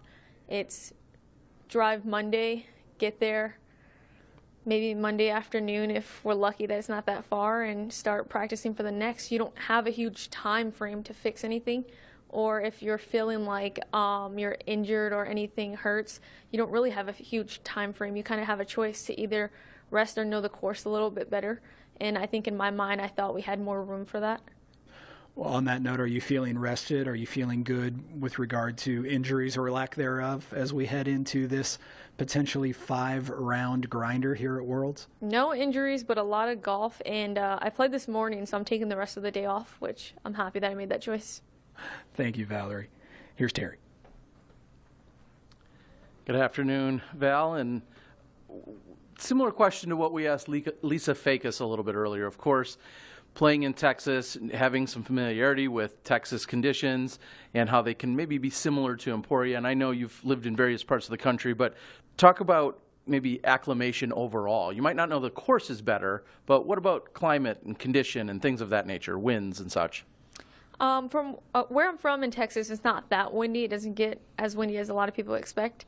But I think the heat, I definitely adapt better to it than a lot of my competition. And I think it's just hydrating, honestly, just hydrating and finding the best shade spots. Meaning I've been guzzling water, drinking electrolytes as much as possible. And I think that's going to be the huge separator, because I think early on in the week I definitely felt the not hydrated part of me, and I was exhausted halfway through the round. And then leading up to the ending of the week, I drank a lot of water, and so I felt a lot better. And I think that's something that we picked up from being in Texas. The heat is just different. It certainly hits different, as I think you kids say. So you talked about maybe the comfort and what it's like performing for Dynamic Disc and being part of the team and being in that hometown. But sometimes that also comes with additional responsibilities. Mm-hmm. Where are you this week in terms of, do you have obligations? Do you have things that you have to worry about? Anything, we'll say, off the course that you're locked in for because you're here in Emporia and with Dynamic Disc? Not too many things. I think I just did a couple of things. It may have been like 2 things on off the course, meaning media stuff. Dee Dee did a great job of not having me like, oh, you need to do this or that or this or that this week. They knew that Worlds is huge, and they gave me that, they gave me that freedom to just go out and practice rather than worry about anything else. And so far, with you being in Emporia and coming back now just a couple of times, usually with sponsorship obligations, what would be something that you'd share with the rest of the world that maybe they don't already know about Emporia? We know it's a great disc golf town, but what would be something that maybe you'd share with everyone with regards to Emporia? I think it's a small knit community, and it's so nice to see that we still have that in the society. Because I feel like where I'm from, the big city, you hardly see anybody around. And I went to a cafe, and I think 4 people saw each other, and they knew each other, and it was very, I don't know, I like it. I like old Christmas movies, and that's what it reminded me of. Very Hallmark moment, so to speak. I have to follow that up with extracurriculars. Are you part of the now famous pickleball gang that's running around? Are you part of that? We know how much you like to always stay active and exercise and such. Have you been playing pickleball too? Yeah, I think I've played pickleball 4 or 5 times this week. I'm a pickleballer. I bought a racket, and they're not cheap, so I'm invested. And then I also bought a bag, so I'd say, yeah, I'm a pickleballer. You are all in. Yes. If you had to give yourself a rating, if we're going to borrow PDGA ratings for a moment, where would you, putting it on the same scale, what would you rate yourself in terms of a pickleballer? I would maybe say novice to rec. I'm not going to lie.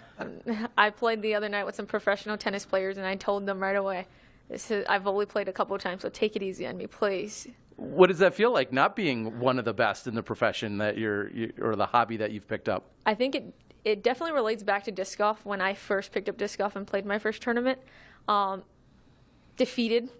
I want to get better, and I want to stay here. I think we've played for like 3 hours consistently the past few nights, so it definitely shows how competitive I am. And the last question there, and I know this went off the rails a little bit with pickleball, but is there a chance that someone could hurt themselves? And of course, we don't want that, but so many competitors are going out. I think it was 32 different disc golfers on the pickleball courts last night. We're gearing up for the most important week of the year. So there's a serious question in there about overall safety. Any take on that or thought about that? I mean, anybody can hurt themselves no matter what. I mean, yes, you could hurt yourself in pickleball. You could roll an ankle, but in doubles, I rolled like my ankle twice walking off the tee box. So, I mean, I think it just depends on how you are and how cautious you are. And I do believe it's just timing and faith. Like, if it's going to happen, it's going to happen. I think it's obviously you want to keep it in the back of your mind. Don't run into the fence like Mason did, but but we're not going to talk about that. We're not going to talk about that. All right, and leading into my final question, you have won maybe more than anyone else in the amateur ranks as you came up. You, as we like to say, learned how to win. And you very much embrace that with such an incredible amateur career. And now here you are winning on the professional level. But when it's all said and done, what would it mean for you to win a professional disc golf world title? I want to leave my mark in disc golf, and I think this is the first step to it. Winning a world title is not a fluke, and I feel like I want to win a couple world titles. So this would be my first step to many world titles after this. All right. Well, we wish you the best of luck on the course and on the courts. That's Valerie Mandujano. We'll be right back. Thank you.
With Eagle McMahon, who the last time many of us saw, he was lifting a trophy on another continent.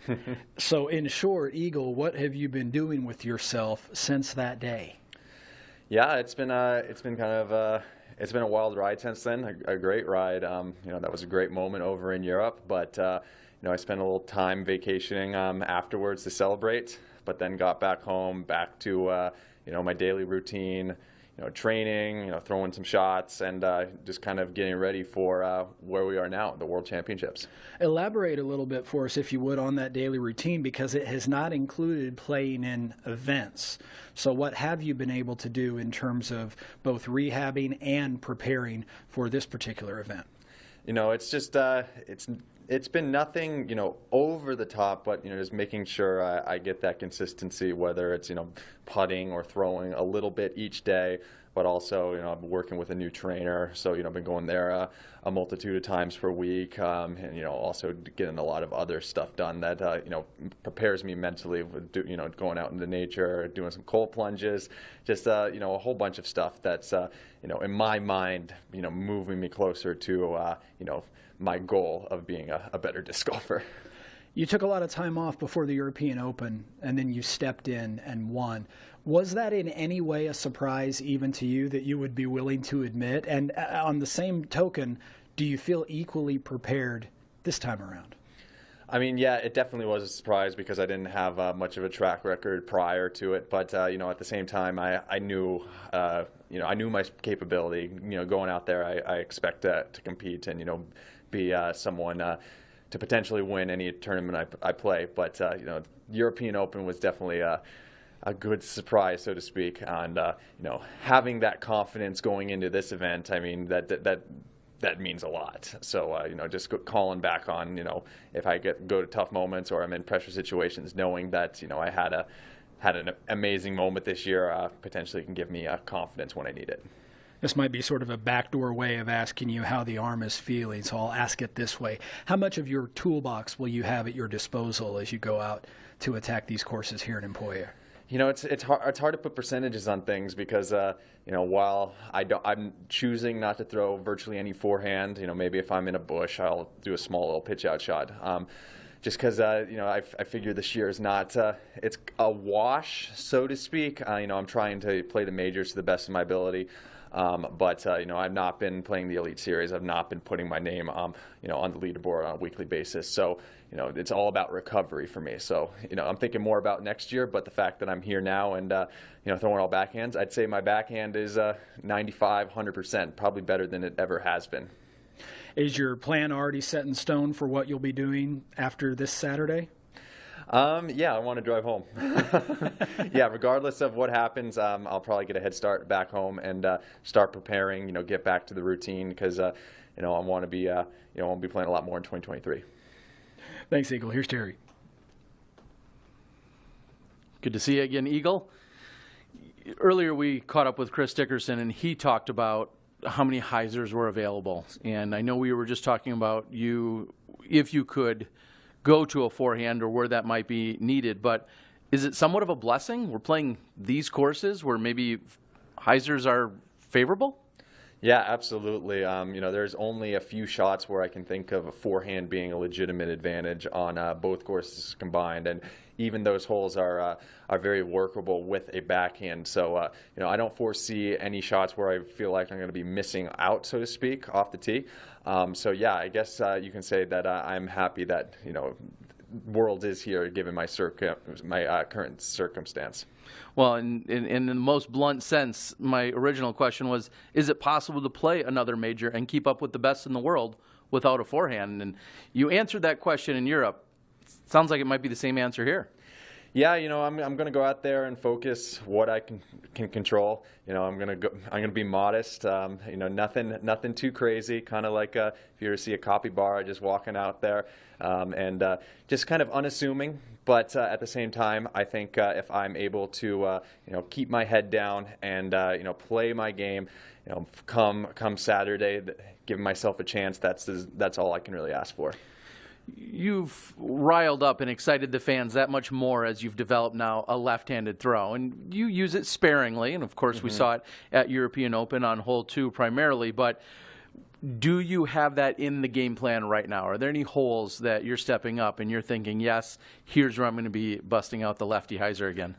This kind of answers like an earlier question on the forehand, to backhand ratio out here. There's not a lot of shots that require, a forehand style shape. So, I'm going to probably be opting for mostly backhands. Who knows? Maybe if the wind picks up and I need to throw, a more approach style shot and need to fight the wind, then perhaps I'll throw a left-handed shot. But, I'm not really planning too many this weekend.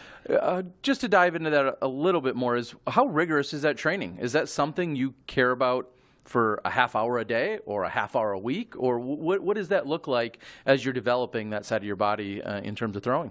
It varies. At the peak of my training, I was going out there maybe 45 minutes, an hour a day, just trying to get the feel, learn touch shots, and playing a lot of lefty rounds. My home courses aren't as long, so it's a really good opportunity to learn new shots and throw lefty instead. It's also fun to go out and play against my local competitors and still beat them throwing lefties. So that's kind of the extent of my training. But perhaps when I have more time, I'll put more time into it. So they don't even have a chance when you're playing with your offhand. That's a little discouraging to the rest of us. What is it about that in terms of developing that left-handed throw? Footwork, timing, arm, what specifically do you feel like is the most challenging? Because there's people at home that are either have injuries of their own or are just looking to develop their game more. What have you found to be the most challenging component of it? Yeah, definitely the timing aspect, organizing the body to what a good technique is. But what I always do is if I'm kind of confused and what I'm doing on my left side, I'll just go through my backhand on my right side and I'll kind of mirror it, whatever I'm doing there, because I think that's pretty good technique on that side of the body. So if I can adjust my left side to look as close to my right side as possible, that's what I found to be very, very successful. And you often talk about your support network, whether it's your girlfriend or your dad or anyone else. What does that look like for you here this week on the ground? Yeah, my dad will be via FaceTime this week. He might come out because it's not too far if things are going pretty good, I guess. But he also doesn't want to mess it up, so we'll figure it out. But I got my girlfriend here with me. We'll be, just trying to have a good time off the course and, just taking it one day at a time. Well, I liken that to when a cameraman shows up, usually during a round. That means you're doing something well. And if your dad shows up later in the week, we'll know exactly how things are going. My last question for you is, you were decorated with a major title over there in Europe this year.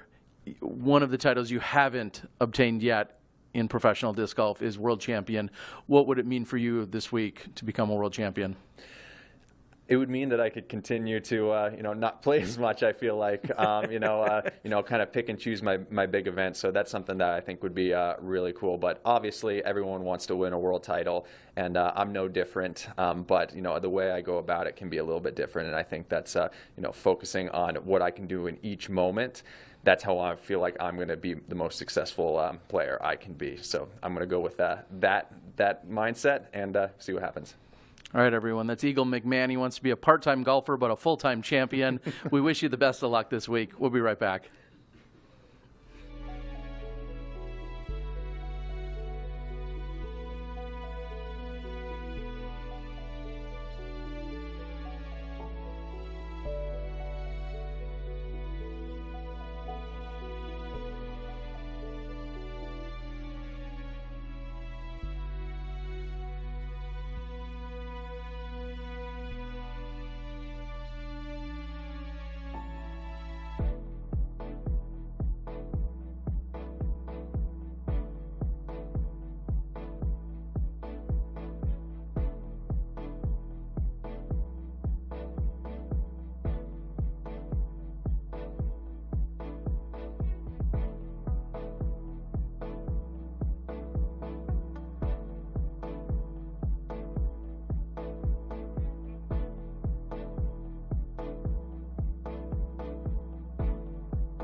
Grant Zollner now with Hailey King, a major winner in 2022. But since that day, you've dealt with some injuries. How's the body? How's, more importantly, maybe the mindset going into this major championship? My body's not doing the best, to be honest. I'm not hurt or anything. I'm just not in the best physical shape to be out here competing. But my mindset has been the best it's literally ever been, so it's pretty good, give and take. To what do you attribute that performance at U.S. Women's in terms of your preparations, your game, your mental game, including on that day? Is that a recipe you've been able to start putting together for this week? I think one of the biggest things is like my caddy helped me a lot, but then having my family there was a lot easier because they helped me with my issues, and it's very nice having that support system there. And you know, when your mom and dad's there, it's a lot easier. So it's kind of hard to replicate that when they're not here, but I've been able to kind of take from that situation and just bring it into here. So it's been decently good prep, yeah. Have you been able to prepare physically very much for these courses? I know you played here back in April, but conditions were so different. What is it that you've been focusing on in your time preparing for this World Championship? Yeah, I've just been stretching and taking care of my body as much as I can and just focusing on staying hydrated. I mean, it's been like 95 degrees out every single day, just straight sun. So I think that's going to be one of the biggest factors this weekend is just staying hydrated enough. How would you characterize the courses right now? What do they look like to you in terms of what it's going to take to succeed out there? I mean, I think the courses look good. You just don't throw a B and you might win. More important, distance or accuracy here at the two courses in Emporia? That's a great question. I would think accuracy is probably more important, especially with the winds that Kansas gets and the weather that it gets. Are you a player who thinks in terms of target scores on any given day? And if so, do you have any scores in mind that you think you're going to be shooting for out here on these courses? Not really. I know I like to shoot under par, and that's what I just try to keep it up to. Hailey King going for under par, and I think that's a fine target. Here's Terry Miller. And good afternoon, Hailey. Digging deep a little back to the Dynamic Disc Open earlier in this year, as we said, very different conditions, I understand, but that was also one of your better finishes of the year. So what was it from then that you remembered that you could maybe bring into this week, even if the conditions are a little bit different? I just have to trust my disc. I have overstable discs, and if I can trust that, then it will be pretty easy in the wind, you know. And as you said, keeping it in bounds. And also, I want to follow up. You had mentioned that, you know, having your family there in Wisconsin was a big help. What are the conversations like when you're discussing where family can maybe attend? You know, this being a World Championships, will any of your family members be here this week, or is that maybe a midweek decision or something of that nature? It's usually, I mean, they all have normal jobs, so they're not really able to make it to a lot of events. But we usually try to pick one event a year that my family can go to, and yeah.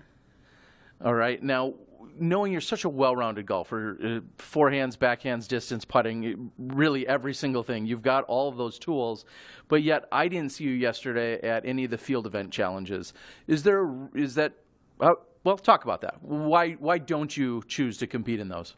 I don't, like I said earlier, like my body isn't feeling the best, so I didn't want to push myself too far before the event. And to be honest, I don't really care about those accolades right now. I would rather win a world championship rather than a distance or a putting championship. Plenty of world champions have had that exact same sentiment, so that's certainly nothing to hold back on, and I completely understand that. What are you most excited about this week? Of course, we're crowning the champion on Saturday, but there's so much more about the community, the atmosphere, the spotlight that some may or may not like. But what excites you about this week the most? Well, I'm actually really excited because this is the first time we've seen FPO into two different pools. So I'm excited to see how that plays out. And then I mean, that's something completely new. So I guess that's really what excites me the most. I want to see how that works for everyone. And speak to the FPO division in general, and even the few years you've been a professional disc golfer, we've taken leaps and bounds. And you've been the recipient of one of the largest checks ever written to an FPO competitor. So talk just a little bit about what that means here at the World Championships when our FPO division is on truly the largest stage in the world. I mean, it's huge. Like, now you can see that we are here to play. There are enough women playing, and women take disc golf seriously. So I think it's shown that we're doing a great job promoting FPO players on tour and just promoting the tour life of disc golf. It's been a wild ride for sure. And my last question to you is, what would it mean for you to leave here a world champion on Saturday afternoon?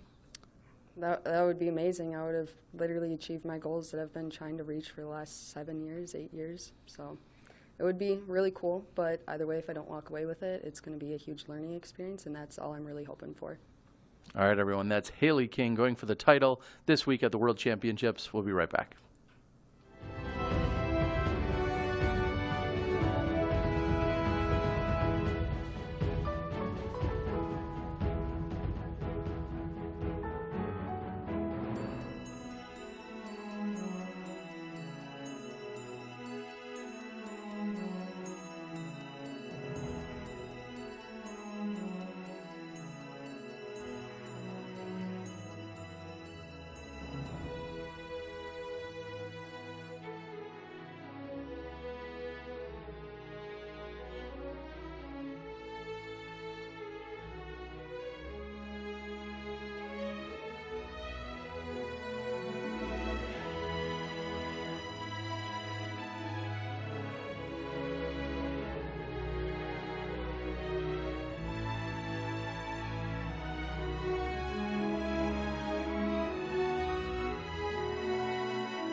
With Simon Lizotte now coming off that victory at the Des Moines Challenge, Simon, heading into this World Championship, you're a person who's made your home in the U.S. You have a huge following of disc golf fans from the U.S., as we saw just a week ago, yet you still represent Europe. Is that something that even crosses your mind, given that this is a World Championship?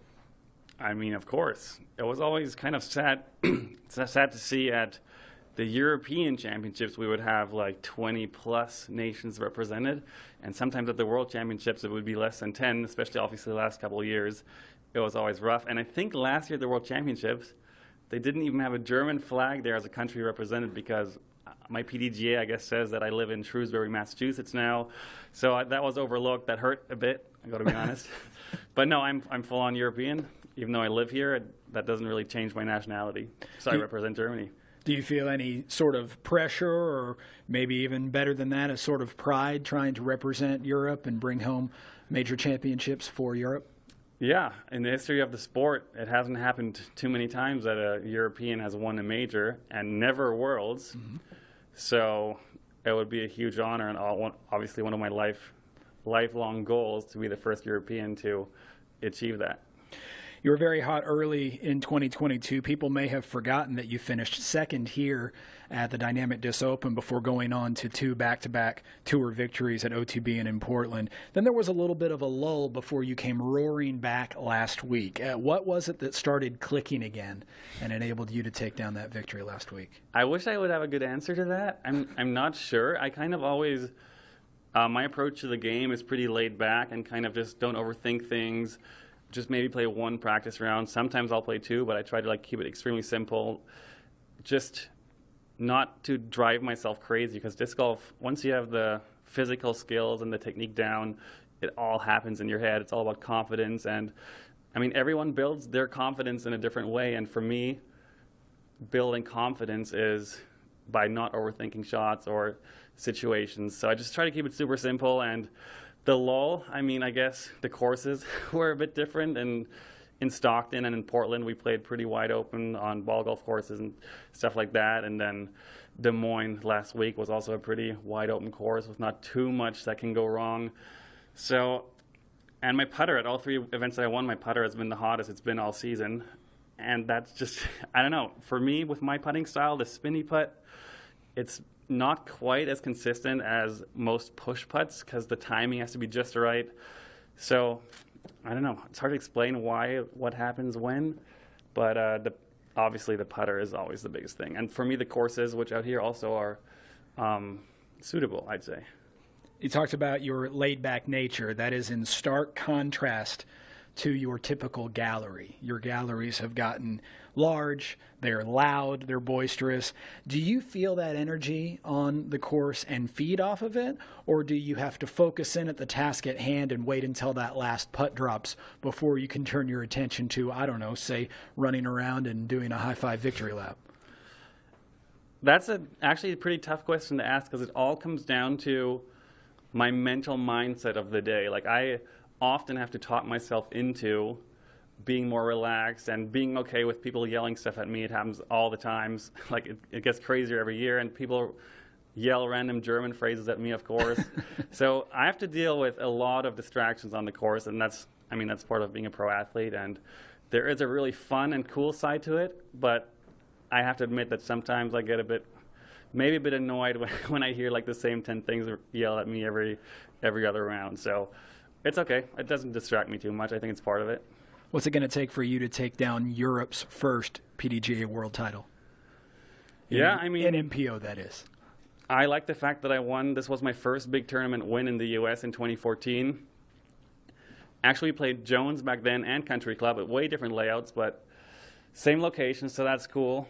And I've been playing well this season. I have 3 wins under my belt, so I've kind of proven that I can, when it comes down to it, finish and win. That is always important for yourself to realize that you can do it. And it's been a while since I've played well at a major, so I think maybe it's my time. The weather is a huge factor. It's extremely hot and humid.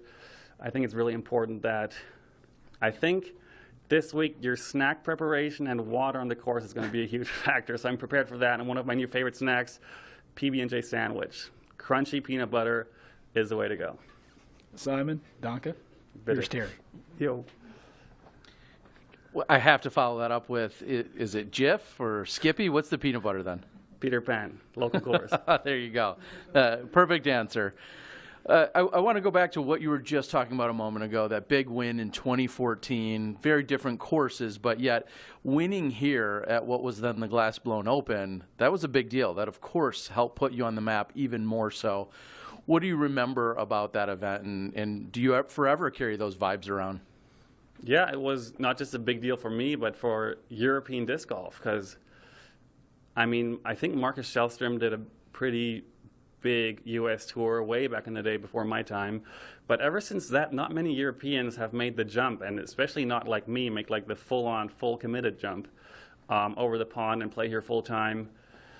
So it was a big deal. I remember back then I was getting, even though I have a huge bigger fan base now and more people know about the sport, but back then I would get way more messages of other European disc golfers being like super pumped and proud that a European disc golfer is over here and winning.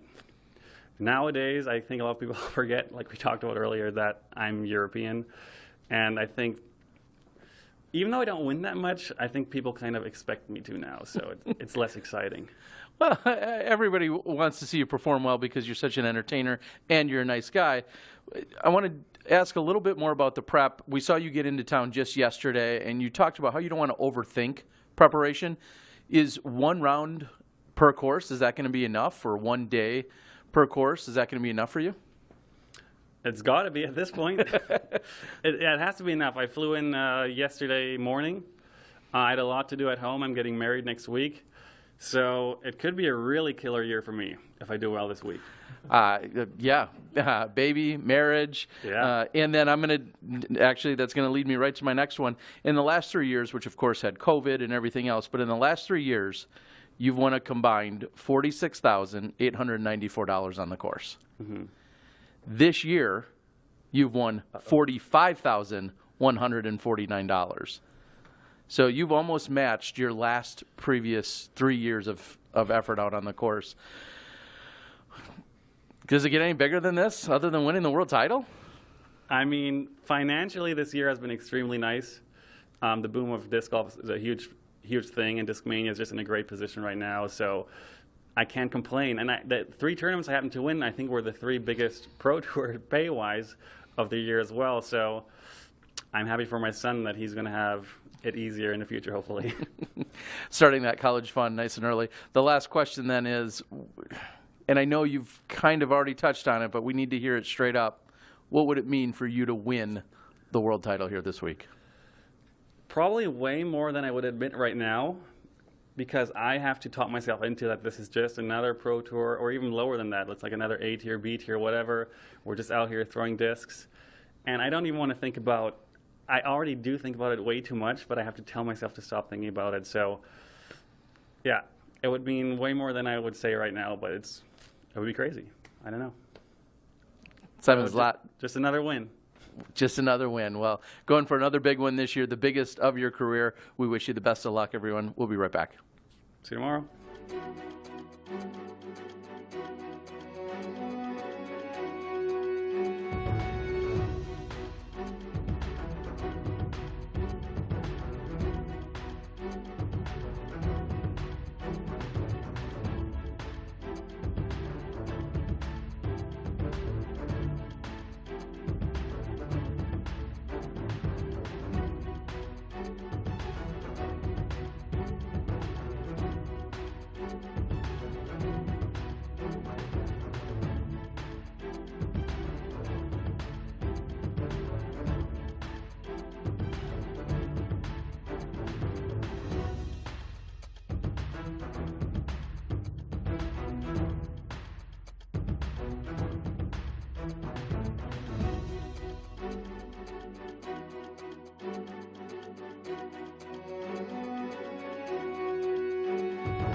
We're at Zoller now with Jackie Morris, the Assistant Tournament Director for this 2022 Pro Worlds. Jackie, in broad strokes, what has been your focus in the weeks leading up to this World Championship? Everything. No. Majority of my focus is more on the admin side, taking care of some of the things that happen off of the course. Obviously working very closely with Doug on the things that are happening on the course as well, but just those steps, making sure everything's, reserved. We've reserved so far out, but, gotta send the emails just to double check, working on the block party for this week, all kinds of different things like that. So lots of planning and organizing. A lot of people are familiar with what they see come through the television screen in terms of the courses and the layout of the courses, the players' interaction. Not so familiar with some of the biggest challenges that somebody like you face behind the scenes. What are some of those challenges? Some of those challenges. I know, one big thing is we obviously want to do a great job and make everyone happy, but we know that we can't make everyone happy. That's just the way of the world. It's a big challenge because we want to do well. And just making sure that all of our planning is in place. And if we can cover that challenge, then everything goes pretty smoothly. Obviously, there are several challenges, but with our team, it makes it seem like anything's possible, to be honest. I mean, yes, it's challenging, but because we work so well together, we're able to push through them. You've been part of this community of Emporia, Kansas for some time, and you've seen firsthand and been a part firsthand of the impact that a game like disc golf can have on a community, even a community like Emporia, Kansas. If another community wanted to see disc golf benefit them socially and economically, what can they learn from the experience that Emporia has had with disc golf and with dynamic discs in particular?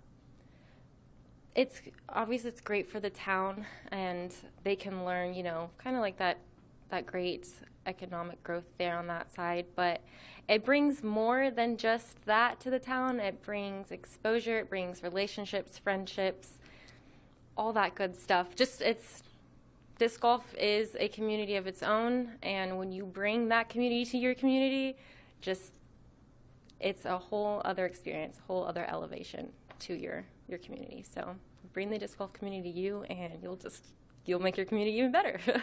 Amongst the many hats that you've worn over the years at Dynamic Disc, tournament director is becoming a big part of what you do. And in doing so, you have gotten to learn from somebody like Doug Bjerkaas. Yes. Can you tell us a little bit about what you've learned over the years from Doug? Gosh, well, do you guys have a few days? No, go ahead and write a book. I've learned so much from Doug. Seriously, I've learned that you can't do it alone. I've learned that if you fail to plan or fail to prepare, you fail to plan. There's just so much logistics side that goes into it. Gosh, it's one of those things where you kind of have to learn it by going through it. But gosh, I've learned so much from Doug, and he's been an amazing mentor through this whole process, and he kind of puts the light back to me, but seriously, the light should be on him. He does so much, and he's really helped set me up for a successful future. So, yeah. Thank you, Jackie. Here's Terry Miller. Hey, Jackie, how you doing? Good. How are you? I want to talk about, just a few months ago, the whole world was watching everything that was taking place here in Emporia for the Dynamic Disc Open. We're talking about a fraction of competitors here, right? It's the World Championships, but far less people. So this is much easier or no? I wouldn't say it's easier, but the amount of people helping with this event makes it feel that way a little bit. It's not easier, but with the amount of help we got, I don't know. Yeah, and just as a comparison's sake, how many competitors did we have at the DDO? A lot. 800? Okay, so 800. We're looking at roughly half as many Yes. or a little less than that this week. Talk about the staff, the planning that goes into it. I know one of your roles before was volunteer coordinator, and then, of course, you've continued to get more and more stacked on top of that to where you are here. But talk about the staff and the effort in which it takes to pull off an event of this nature. It takes a village. It really does. Again, a whole community of people. It brings us together in more ways than you could ever imagine. But I think we have 130 volunteers alone for this event, which is amazing. It's so great, and they're coming from all over just to spend their time here and give back to disc golf and people they might not even know. Yeah. What does that mean to you when somebody says, me and my wife or me and my kids or me alone, I'm going to come there, I'm going to give you a week of my time or 5 days of my time, unpaid, volunteering? How does that hit you knowing that you're putting on an event where somebody's willing to give themselves in that way? It's a great feeling, and to know that it keeps growing and people want to come back year after year, I don't know, it makes my heart happy, I love being a part of things that are bigger than myself and making sure that everything can be the best that it can be. I know nothing's ever going to be perfect, but volunteers help make us get there. Well, you guys have built a very special community here, along with a very special business and model within the community. One of the minor, maybe, logistics that I think would unfold this week is there's a little disruption or a slowdown in terms of business as usual at Dynamic. Can you just explain to the world, if an order's not going out maybe next day, what does that mean? Because I know I've seen some of those messages, and this is a great way to share that with the world. We're just putting all of our focus and doing a little extra this week as a team here at Dynamic Disc. So yeah, orders could be a little bit slower. Our emails might be a little bit slower in response time, but it doesn't mean we don't care about you and that we're not thinking about you. Just taking us a few extra moments to get to you. All right. Well, it's incredible, the hats that you've been wearing throughout the years, to see you now in such an important role. I think it's an unbelievable representation for all of women in disc golf, which is usually a minority, and it's so awesome to see all of the work and the energy and the effort that you've put forward. Thank you for everything you've done, along with the rest of the staff and the team. So best of luck to you this week, and we'll be right back.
Grant Zona with course designer Eric McCabe here at 2022 Pro Worlds. Eric, it bears a little bit of rehashing, even though we were here just a few months ago, that you made the bold move to pull up the courses that were already in place out at Jones Park, courses that people were familiar with, that people could play, that they'd seen on Disc Golf Network and on YouTube. You made a bold move to pull those up in pursuit of a different vision. Can you talk about what it took to make that decision and what it has been like since realizing that vision? Sure. A lot went into it. A lot of conversation went into it.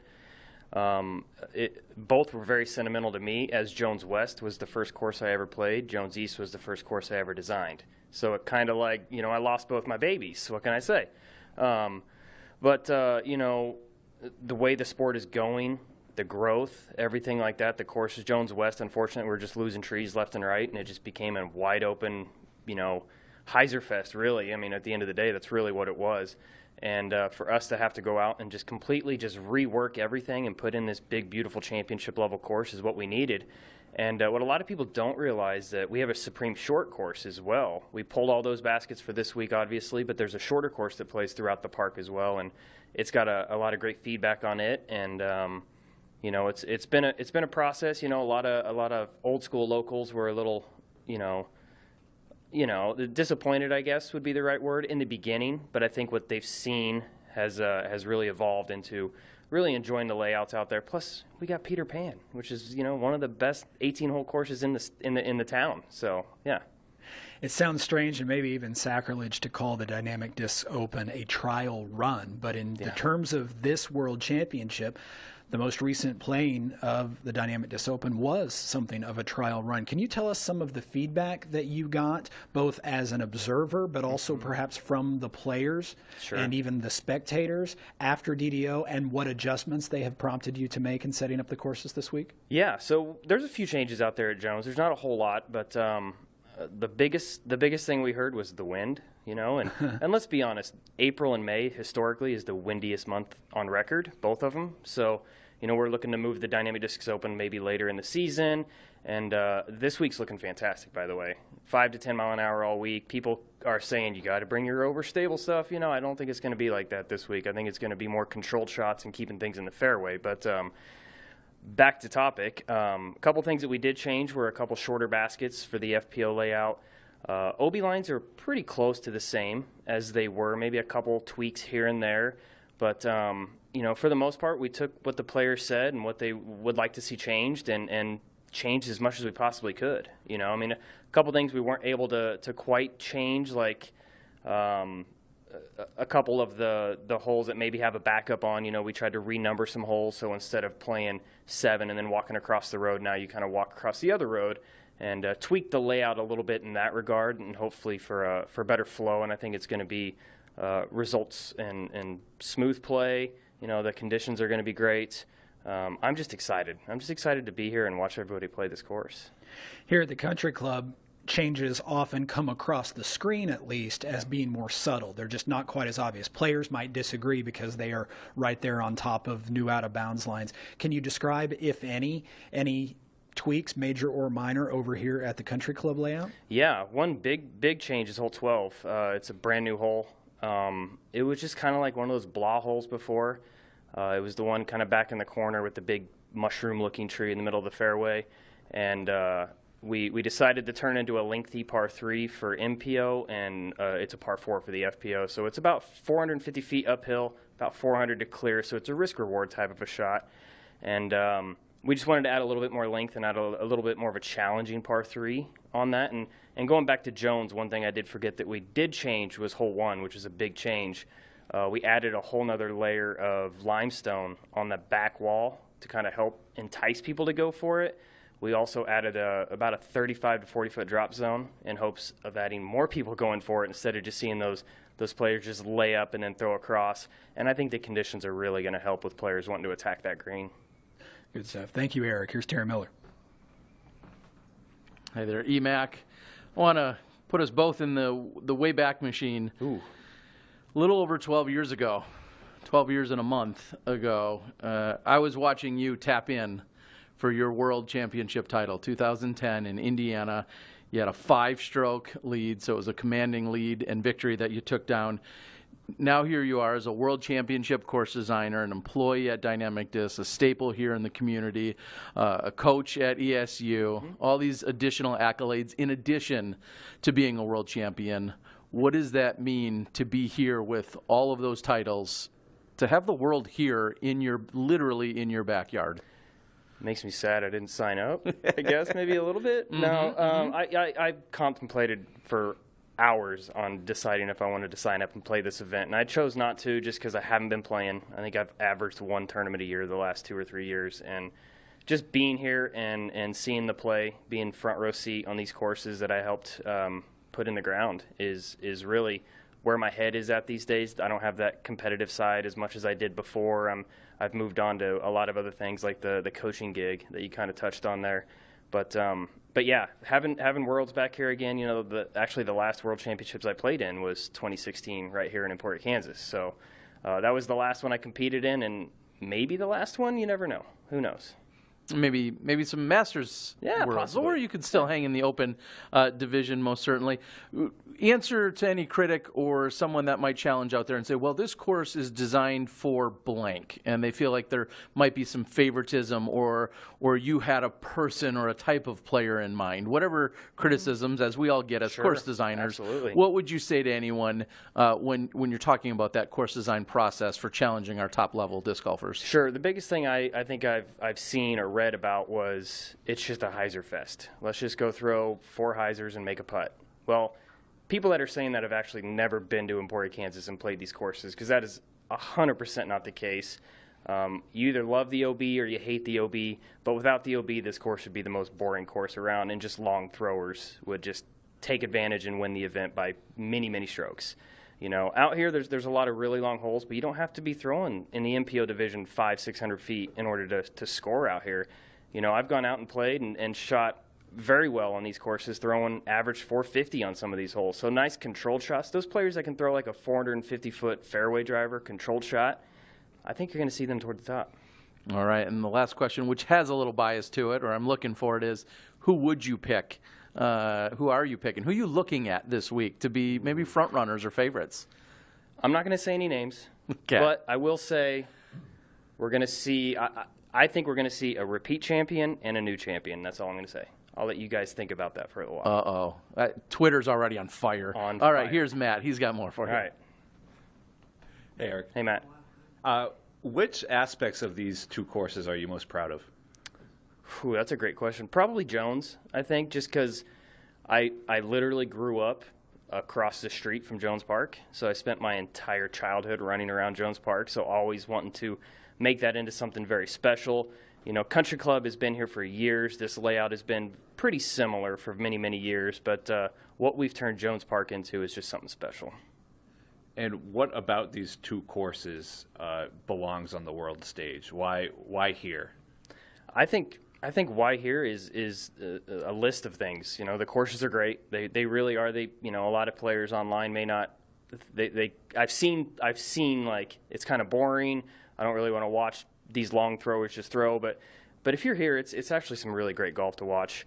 And Emporia, Kansas, like they literally roll out the red carpet for disc golfers in Emporia. You can't drive. You know, I've told people this before. I live right by Jones Park, and my favorite course in town is Peter Pan, and it's a 5-minute drive, and I have to drive by 5 different disc golf courses to get there. You know, so they've really done a thing here, and you know, all the business is shut down. You have baskets in every single corner of the city, and it's just really special here in town. What do you credit that to? How a town like Emporia has taken to disc golf. How does that happen, and why? You know, why Emporia and not, you know, somewhere else down the road? Sure. I think a lot of it is I think it's just the size definitely helps. 28,000 people, a college town. Dynamic Discs being here, I think that is 100% why it's evolved into what Emporia, Kansas has. It's just really blown up, and, you know, they've really just rolled the carpet out, as I mentioned. You know, it's a unique situation. Like I think other towns can definitely, you know, watch this and learn from this. Although, you know, you can get too big. Like for instance, just down the road, Kansas City. When I was growing up and playing disc golf, there was one of the biggest town cities for disc golf of all time. I played my amateur world championships there. I played a professional world championships there. Kansas City Wide Open has been my list of one of my favorite events I've ever played in my career. But it's a blip on their radar because it's such a big city. You could have 1,600 people coming to town, to Kansas City, or a bigger city, and people don't even know. But a town like Emporia, Kansas, you have 800, 900 people come to town. I mean, that's you know, it's a fraction of the population, so it's pretty impressive. Thank you. We'll be right back. Thank you.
Grant Saunders with Tournament Director of 2022 Pro Worlds. It's Doug Bjerkaas. Doug, first of all, this has been a tremendous undertaking. I want to give you an opportunity to shine the spotlight and the thanks on a few people that have been right there by your side through this endeavor. Oh, yeah, I appreciate that, Grant. Man, it takes an army to make something like this work. You know, a tournament director is one part of the big puzzle, and Jackie Morris, as our assistant tournament director, has done a fantastic job. The entire staff of Dynamic Discs, the entire community of Emporia, the Granada Theater, the country club. I mean, the list goes on and on. Emporia really gets behind us, and they all play a pretty big part in all of this. Of course, it's been interesting because when we got the bid for Worlds, it was going to be in 2021, and I think we put the bid in 2019. And if we go back to what 2019 was, the perception and the thought of what a World Championship would look like is way different than what the sport now requires the World Championship to be. So it's been pretty exciting, and yeah, I can't thank, and I tell you what, the PDGA too has been incredible to partner with. Way back early on when we started the process on what would have been the 2021 Pro Worlds, Michael Downs, Sean Sinclair, Todd Lyon, and of course the crew that is here now, 3-4 years later, Jeff Jacquart, Robert Leonard, Patrick Graziani, Rebecca Duffy. I mean, everybody has just been fantastic to work with. And again, I cannot reiterate how important it is that it's funny because disc golf is such an individual sport. Running a tournament is a team sport, and it's been really awesome to have so many great team members. Course TDs, I didn't even talk about them. Steve O'Story, Brad Crow, Ryan Draper, Ben Marks, Dave Muntean, Jason Wilder, Matt Lloyd. I mean, we've got rock star tournament directors that are the course TDs here, and we only have 2 courses. So if you think about spreading out that much talent it makes my job easy. Well, on that note, there are a lot of people watching right now who are tournament directors in their own communities. They're out there running leagues and C-tiers, dealing with challenges from players and parks departments and the challenges that come with finances and logistics. What encouragement or advice do you have that you can pass along to those that are trying to put on events in their communities? You know, I was involved in education prior to getting into my full-time career in disc golf with Dynamic Discs 7 years ago, and people used to always talk to me about what makes a good teacher, what makes a good professor at a university, and you know, you can take all the classes you want, you can read all the books, but basically what you do is you soak up what you see. You know, when you're a student, you have teachers and you're like, I like that teacher does a good job. I don't like that teacher doesn't do a good job, and it kind of forms the teacher that you're going to become. Same thing is true with a tournament director. I mean, I can remember going to a USDGC a long time ago and seeing what Jonathan Poole did, and it was like, okay, I want to do that, that, and that. That is awesome. But I've also been to some tournaments, and I'm not going to name any names here, where you're like, I'm not coming back to that tournament ever, and you kind of just, you learn from it, and you try things. I'd encourage folks that want to be a tournament director to test things out. You know, we've tested things out at the Glassblown Open that turned out to be amazing. We've also done some tests that we will never, ever do again. So be bold and try some things and learn from those that are doing it well, and also learn from those that are not doing it well. When people look back at 2022 Pro Worlds, I'm talking about viewers and players, what do you think they will identify that made this World Championship special? I think it's going to be the component that we didn't even think about when we put our bid in back in 18 or 19 or whenever it was, and that's the spectators.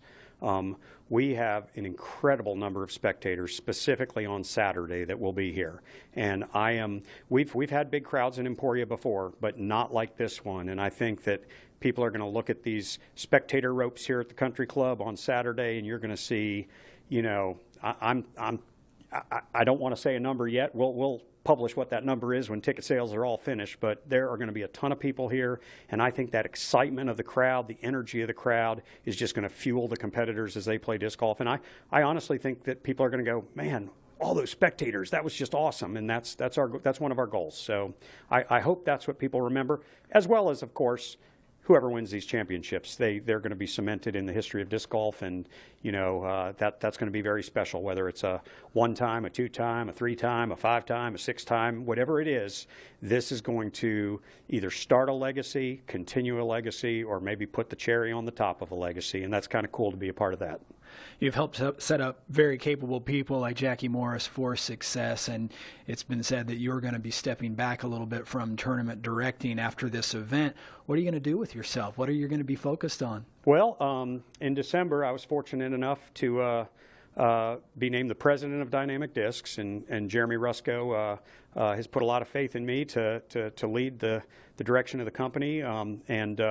Unfortunately, and for those full-time tournament directors that are out there that have done big events, it's a job.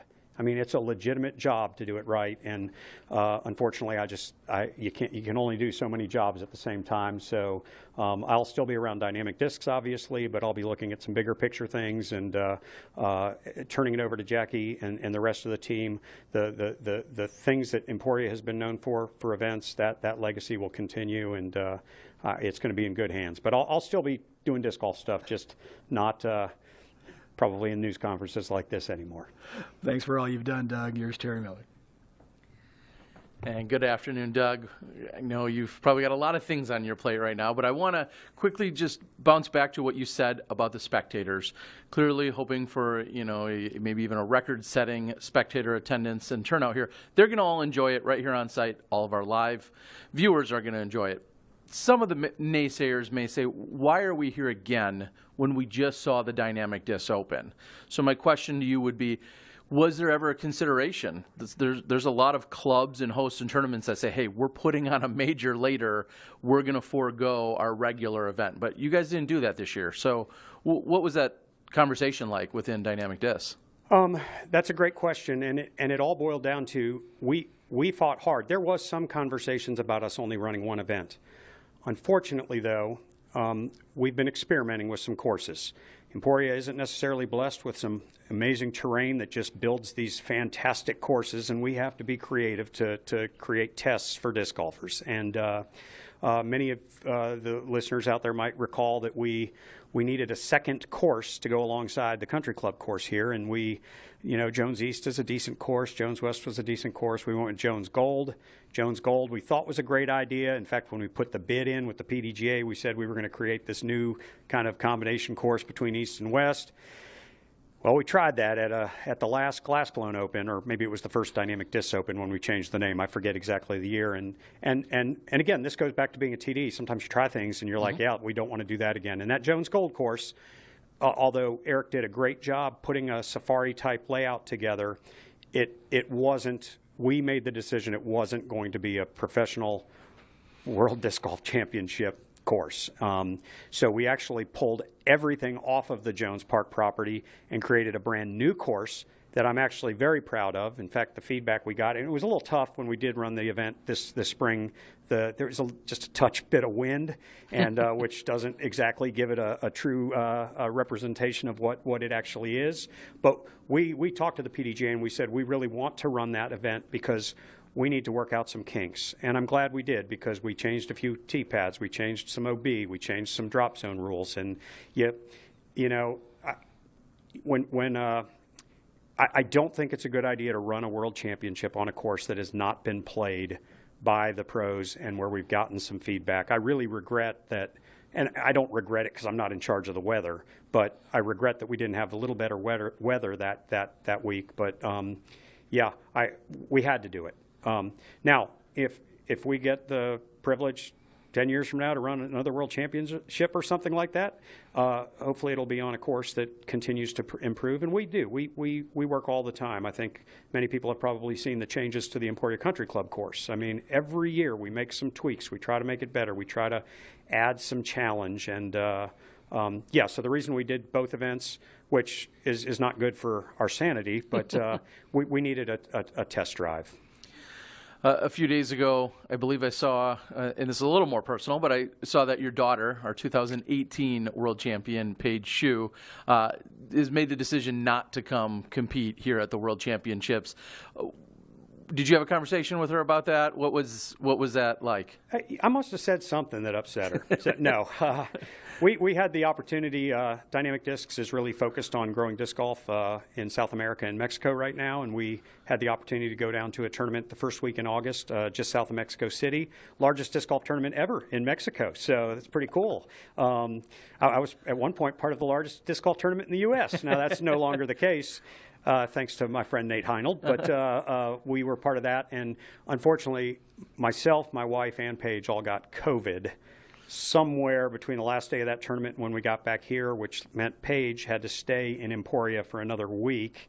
And as you know, she has a beautiful daughter, and she was going to miss time with her daughter to come back out here to Worlds, and she's a world champion disc golfer, but she's even a better world champion mom, and I think she made the right decision. As much as Noemi and I obviously are going to miss having her here, she's got bigger fish to fry.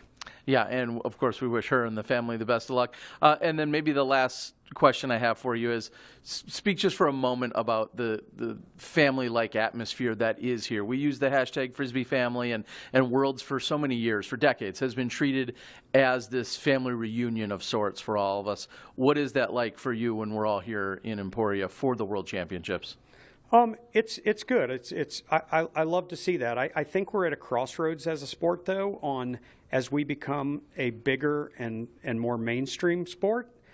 I sometimes wonder, as much as I love the Frisbee family, and I'm big into that. I mean, I love seeing people I haven't seen. I've been around the sport for 25 years or so, and it's really special. But I also think about a world championship as being the event that is going to crown the very best in our sport. And I do like, and I may, some people may not agree with me on this, but that's okay. But I think at some point, I think our world championship, if it's really going to be the creme de la creme, we will have the top competitors here. We will be on maybe one course where it's it's a true, everything can be focused on one course, on the top flight players in both divisions, as opposed to right now where somebody in our sport can wait till the end of registration. And of course there's ratings requirements for the MPO field, but I could have signed up to play Pro Worlds this year. No, I couldn't, because the TD's not allowed to play. And I have no business playing in a world championship. And I wonder if as we grow, that might be something that we have to start to look at. Well, I think you're saying we're going to see things tighten up, and you're also going to see the professionalism only enhance and increase. Yep. And that's not a bad thing. We're going to maybe leave a few traditions behind, but that's not a bad thing either. Yeah. So. And that whole Frisbee family has every right and are personally invited to be on the other side of the spectator ropes all week long here in Emporia. So I think you can also somehow create that Frisbee family mentality. And maybe not everyone's playing, but everyone's watching. I know there's a lot of times I've gone to big sporting events with a lot of friends and had a great time and seen people that I haven't seen in a long time. Maybe we're not competing in the event, but we're at the event. So, well, all eyes are on Emporia this week. Doug, thank you for everything you're doing. Thank you to your staff, your crew, and your entire team. We wish you also the best of luck. No bogeys for you this week whatsoever, buddy. Yeah, Thanks for joining us. Yeah, I appreciate it. Thank you guys for everything you guys do.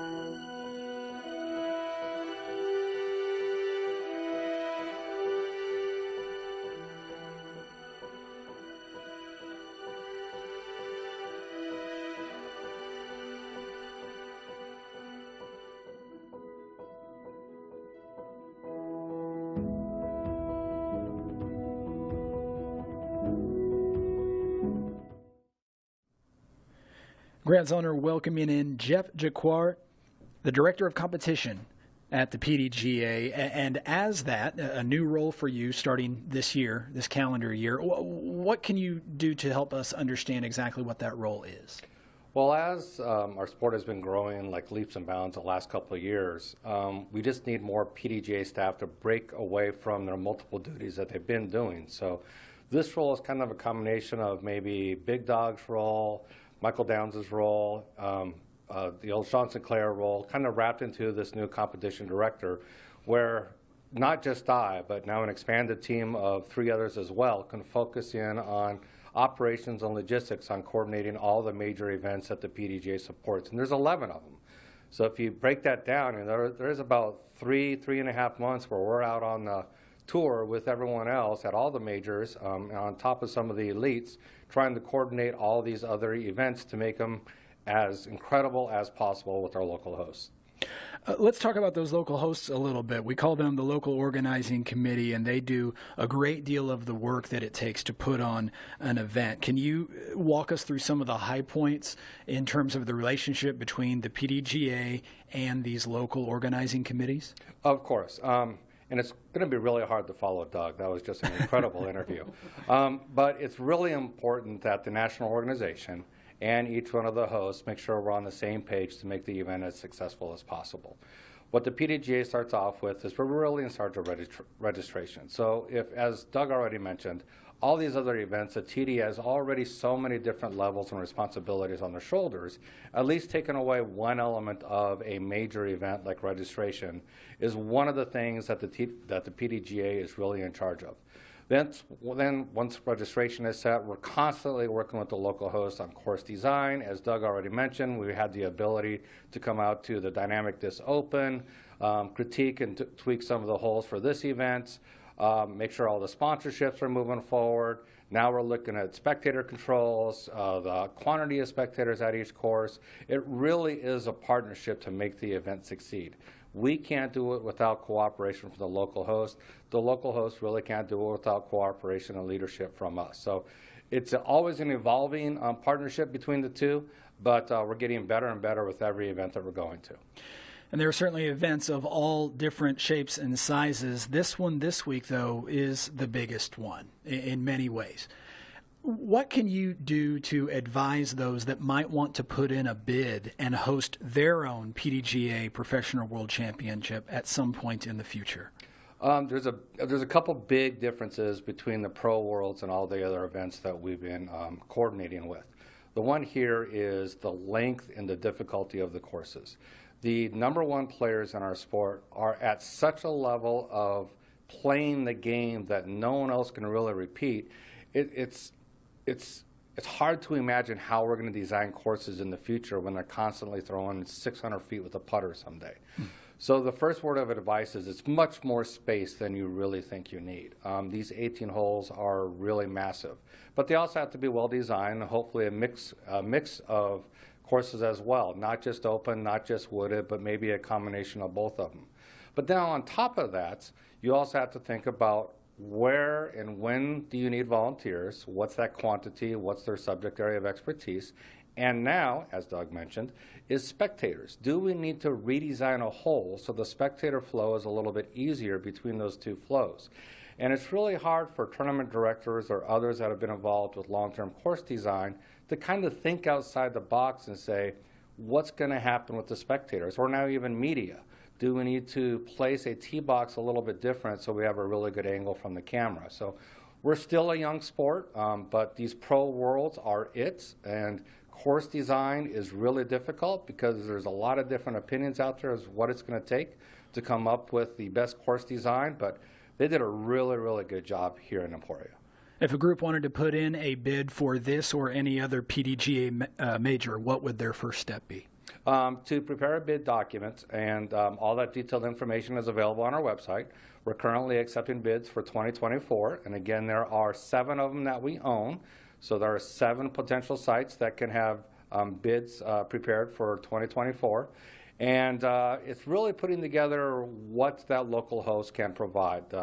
Who's going to be the TD, the assistant TD, your volunteer coordinator, your spectator coordinator, who's going to be your title sponsors, what courses are you going to use, are the baskets new, are the tee pads new, any little detail you can think about that's going to be able to make your presentation shine is what's going to be needed in those bid documents. Thanks for your time, Jeff. Here's Terry Miller. And good afternoon, Jeff. This has a little more of a personal slant to it in that we're here at the Emporia Country Club, where obviously there's a partnership with this golf course, and that's something that you very much could expand upon, knowing what your relationship has been like with the Las Vegas Challenge and in working with Wild Horse. So I'm giving you an open floor here to maybe describe a challenge or two or a misconception or two when people think about disc golf and golf course, either relationships or course design. What are some things maybe the general public just simply doesn't know or understand? Well, we're still a very young sport. Ball golf has been around for 400 years. There's a lot of history there, a lot of hills and lessons learned a long time ago. We're still young. We're always going to have hiccups here and there. And it's hard to first get your foot in the door. You mentioned Wild Horse, which we've had great success. At first, they're kind of like, we're not too sure about you guys. And the partnership has grown because they see how dedicated the disc golf community can be voluntarily installing tee pads and basket locations and other improvements at the facility. But we also lost a disc golf course in Boulder City, Nevada, just outside of Henderson, because the partnership just wasn't there after the first couple of years. So it's really hard to kind of get your foot in the door, but you have to prove yourself. But you also have to take into consideration who's playing those courses. So we've thought about expanding other venues on golf courses, but then that's taken away the ball golf needs and playing ability. If you shut down a ball golf course for too long, then sometimes, that creates animosity amongst other users of the facility. On a flip side, there's so much control a TD has or staff has at a private function versus a public park. The pros are so much higher than the cons on trying to compare a ball golf facility with a public park. There's just so much more you can do at a private facility. Yeah, and I think we're seeing a lot of that on our Elite Series trying to move into that realm because of, like you said, the control, even though a lot of golf courses really set up for the spectators, for camera lines, and have a lot of other benefits. We're going to continue to kind of wade through those all those opportunities and options moving forward. This year, we're seeing an increased presence on the course by yourself and a number of other marshals and officials out there. We've had some calls that have had to be made. Some have been very controversial, some not so much. But you guys are out there more, and there's clearly a heightened presence. What do you say to someone that's maybe suggesting there still isn't enough? Are we going to get to a point with a magic number or an optimal number of marshals or officials? What do you say to anyone that's saying, okay, this is great, but we need more? Is that happening? We're trying. So we typically try to have 1 or 2 marshals per course at all the major events. For this event, we're really lucky where we have 3 marshals per course, which is great. But this is only a 2-course venue. So now apply that, let's say, to Masters, which has 6 courses. That at 2 marshals per course is over a dozen marshals. And the marshaling program isn't free. We have to pay for food, we have to pay for airfare, hotel, etc. So we're slowly getting there. What is the magic number? I think people would like to see 1 marshal per hole or 1 marshal per group, but that is really expensive right now. But we are lucky where our membership growth is allowing for some expansion of the staff at the PDGA, and we are going to start to reach out to more of the local marshaling program. So we brought in Stephen Waits, the previous TD for Am Worlds in Indiana. He came up as one of our traveling marshals, temporary. We also have Bill Newman, which is awesome. And we plan on expanding that program next year. So we want to try to access the local marshals as well if they're not already involved deeply into the local event that's occurring in the area. And so fair to say if somebody who's sitting at home saying, I could do that, I'd love to do that. I'd love to call foot faults or determine if a shot is out of bounds or not. Again, I would assume they'd go to pdga.com and they could find resources or a place to contact or reach out. Is that you directly or someone else? They can contact pretty much anyone at the PDGA and they'll send it over to me. But I just want to remind everyone that once you pass an official's test or you're playing an A tier or an elite or a major, you are an official. So if there's a card of threesome, there's already 3 marshals on the card. We're just supplementing that marshaling program as well.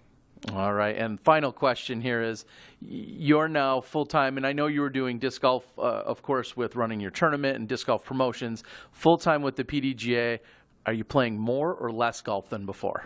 I am playing so much less, and I hate it, but we all love the sport. We want to see it grow. We want to see it succeed. We're going to have some hits and misses, and my game is going to be one of those misses. Well, that's understandable. Everybody thinks a job in disc golf means playing more, and let me be the first to tell you, along with everyone on the staff and crew here, that is usually the exact opposite. But what matters most is our world champions are going to be crowned this week.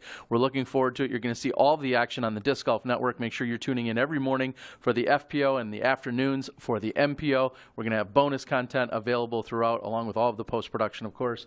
For everyone here at the Emporia Country Club, this has been your 2022 PDGA Pro Worlds Press Conference. We wish all our competitors the best of luck, and we'll see you guys when you tune into the Disc Golf Network. Thanks for joining. Thank you.